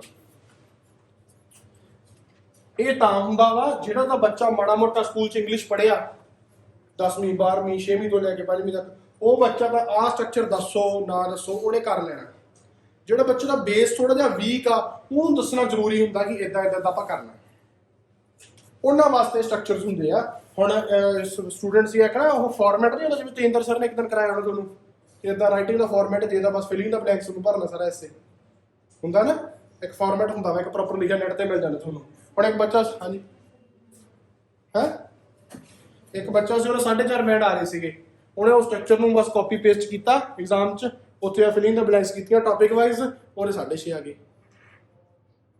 ਠੀਕ ਹੈ ਉਹ ਹੋ ਜਾਂਦਾ ਪਰ ਉਹਨਾਂ ਬੱਚਿਆਂ ਵਾਸਤੇ ਆ ਜਿਹਨਾਂ ਨੂੰ ਜਮਾ ਹੀ ਬੇਸਿਸ ਕਲੀਅਰ ਨਹੀਂ ਹੈਗਾ ਕਿ ਜੇ ਉਹਨੂੰ ਕਹਿ ਰਹੀ ਹੈ ਕਿ ਯਾਰ ਤੂੰ ਆ ਟੌਪਿਕ ਬਾਰੇ ਇੰਗਲਿਸ਼ ਬੋਲ ਲਾ ਲਿਖ ਲਾ ਕਰ ਹੀ ਨਹੀਂ ਸਕਦਾ ਜੇ ਤੁਸੀਂ ਬੋਲ ਸਕਦੇ ਆ ਲਿਖ ਸਕਦੇ ਆ ਟਰਾਈ ਕਰੋ ਬੋਝ ਪਾਓ ਦਿਮਾਗ ਤੇ ਬੋਝ ਪਾਉਣ ਲਈ ਬੈਠੇ ਔਰ ਕਰਨਾ ਵੀ ਕੀ ਹੈ ਤੁਸੀਂ ਬੋਝ ਪਾਓ ਬਣਾਓ ਆਪਣੀ ਸਟ੍ਰੈਟਜੀ ਤੁਸੀਂ ਕਿੱਦਾਂ ਆਨਸਰ ਕਰੋਗੇ ਕਿਹੜੇ ਸੈਂਟੈਂਸਸ ਲਿਖੋਗੇ ਸੈਂਟੈਂਸ ਫਾਰਮੇਸ਼ਨ 'ਚ ਜਿਹਨੂੰ ਪ੍ਰੋਬਲਮ ਆ ਕਿਹੜਾ ਕਿਵੇਂ ਕਰਨਾ ਉਹਨੂੰ ਮੈਂ ਦੱਸੂਗਾ ਜੇ ਆਪਾਂ ਤੁਸੀਂ ਚਾਹੁੰਦੇ ਆ ਕਿ ਰਾਈਟਿੰਗ ਦੀ ਕਲਾਸ ਨੂੰ ਰੋਕ ਕੇ ਆਪਾਂ ਵਿੱਚ ਸੈਂਟੈਂਸ ਫਾਰਮੇਸ਼ਨ ਤੇ ਕਰ ਲਾਂਗੇ ਪੂਰੀ ਕਲਾਸ ਜਿੰਨੇ ਵੀ ਆਪਾਂ sentence formation not only but also neither ਔਰ ਨੀਦਰ ਨੋਰ ਜਿੰਨੇ ਵੀ ਪਾਉਂਦੇ ਆ ਸਾਰੇ ਕਿੱਦਾਂ ਕਰਨੀ ਆ ਵਿਦ ਐਗਜ਼ਾਮਪਲਸ ਆਪਾਂ ਪੜ੍ਹ ਲਾਂਗੇ ਠੀਕ ਹੈ ਉਹ ਤੁਸੀਂ ਡਿਸਕਸ ਕਰਕੇ ਮੈਨੂੰ ਦੱਸ ਦਿਓ ਠੀਕ ਹੈ ਜਾਂ YouTube ਵਾਲੇ ਬੱਚੇ ਜਿਹੜੇ YouTube ਤੇ ਕਮੈਂਟ ਕਰ ਦੇਣਗੇ ਇਹਨਾਂ ਦੀ ਤਾਂ ਵੀਡੀਓ ਬਣ ਸਕਦੀ ਆ ਠੀਕ ਹੈ ਤੇ ਤੁਸੀਂ ਦੱਸ ਸਕਦੇ ਆ ਠੀਕ ਹੈ ਇਹ ਚੀਜ਼ ਹੋ ਗਈ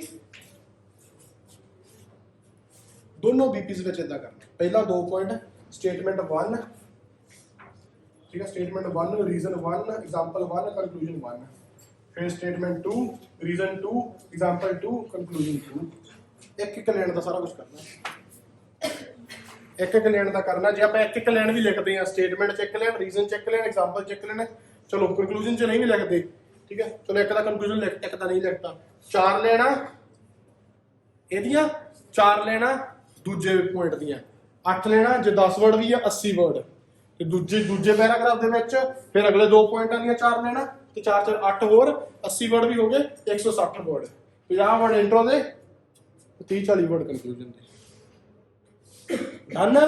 ਕੋਈ ਡਾਊਟ ਹੋਵੇ ਇਹਦੇ ਵਿੱਚ ਸਿੰਪਲ ਜਿਹਾ ਫਾਰਮੂਲਾ, ਪਤਾ ਨਹੀਂ ਕਿਉਂ ਚੱਕਰਾਂ 'ਚ ਪਈਆਂ, ਸਟਰਕਚਰ ਨਹੀਂ ਸਮਝ ਲੱਗਿਆ, ਸਟਰਕਚਰ ਨਹੀਂ ਸਮਝ ਲੱਗਿਆ, ਕੀ ਹੈਗਾ ਇਹਦੇ ਵਿੱਚ, ਉਹਦੀ ਸਟੇਟਮੈਂਟ ਲਿਖ ਦਿਓ। ਸਟੇਟਮੈਂਟ ਲਿਖਣ 'ਚ ਇਹ ਹੈ ਕਿ ਤੁਸੀਂ ਕਹਿਣਾ ਕੀ ਚਾਹੁੰਦੇ ਹੋ, ਪੁਆਇੰਟ ਲਿਖ ਦਿਓ, ਉਹਦੇ ਕਾਰਨ ਦੱਸ ਦਿਓ ਕੀ ਆ, ਉਹਦੀ ਇੱਕ ਐਗਜ਼ਾਮਪਲ ਦੇ ਦਿਓ ਤੇ ਕਨਕਲੂਜਨ ਕਰਨਾ ਕਰ ਦਿਓ, ਨਹੀਂ ਕਰਨਾ ਨਾ ਕਰੋ।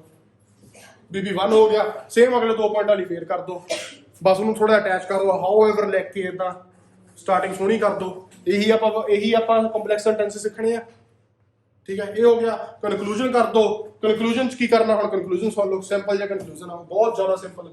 ਜਦੋਂ ਤੁਸੀਂ ਇੱਥੇ ਕਨਕਲੂਡ ਕਰਤਾ BB1 BB2 ਨੂੰ, BB1 BB2 ਨੂੰ ਕਨਕਲੂਡ ਕਰਤਾ ਨਾ, ਆਹ ਫਾਇਦੇ ਹੋਣੇ ਆ, ਆਹ ਫਾਇਦੇ ਇਸ ਪੁਆਇੰਟ ਦੇ ਹੋਣੇ, ਠੀਕ ਹੈ। ਉਹ 4 ਕਨਕਲੂਜਨ ਹੋ ਗਏ, ਠੀਕ ਹੈ। ਉਹ 4 ਕਨਕਲੂਜਨ ਦਾ ਦੇਖ ਲਓ।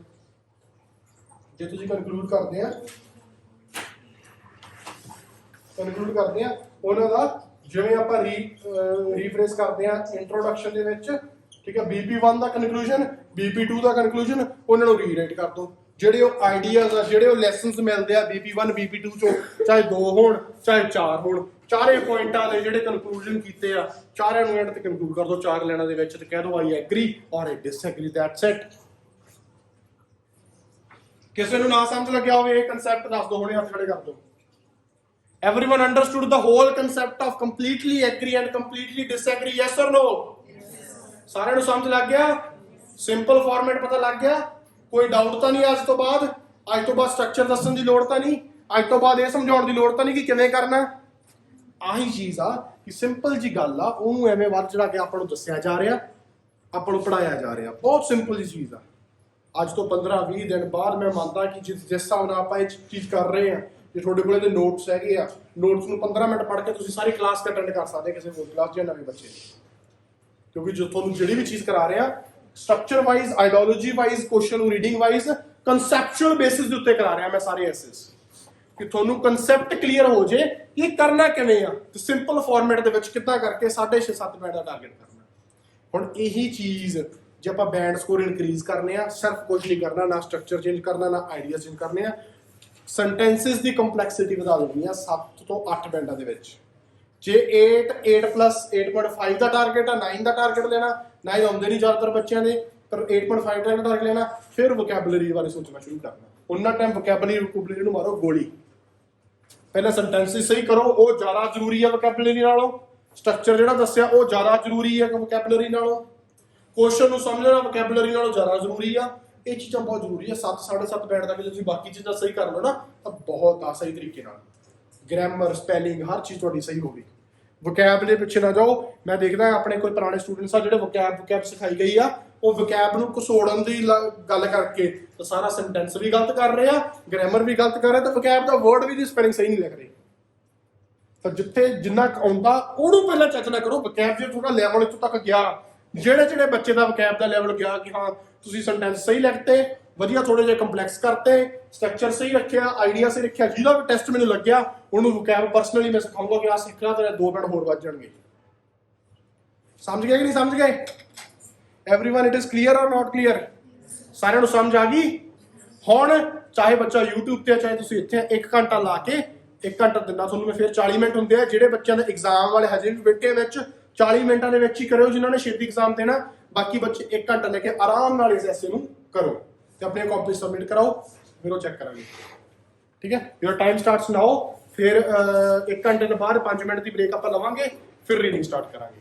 ਠੀਕ ਹੈ ਜੀ, ਆਲ ਰਾਈਟ, ਥੈਂਕ ਯੂ।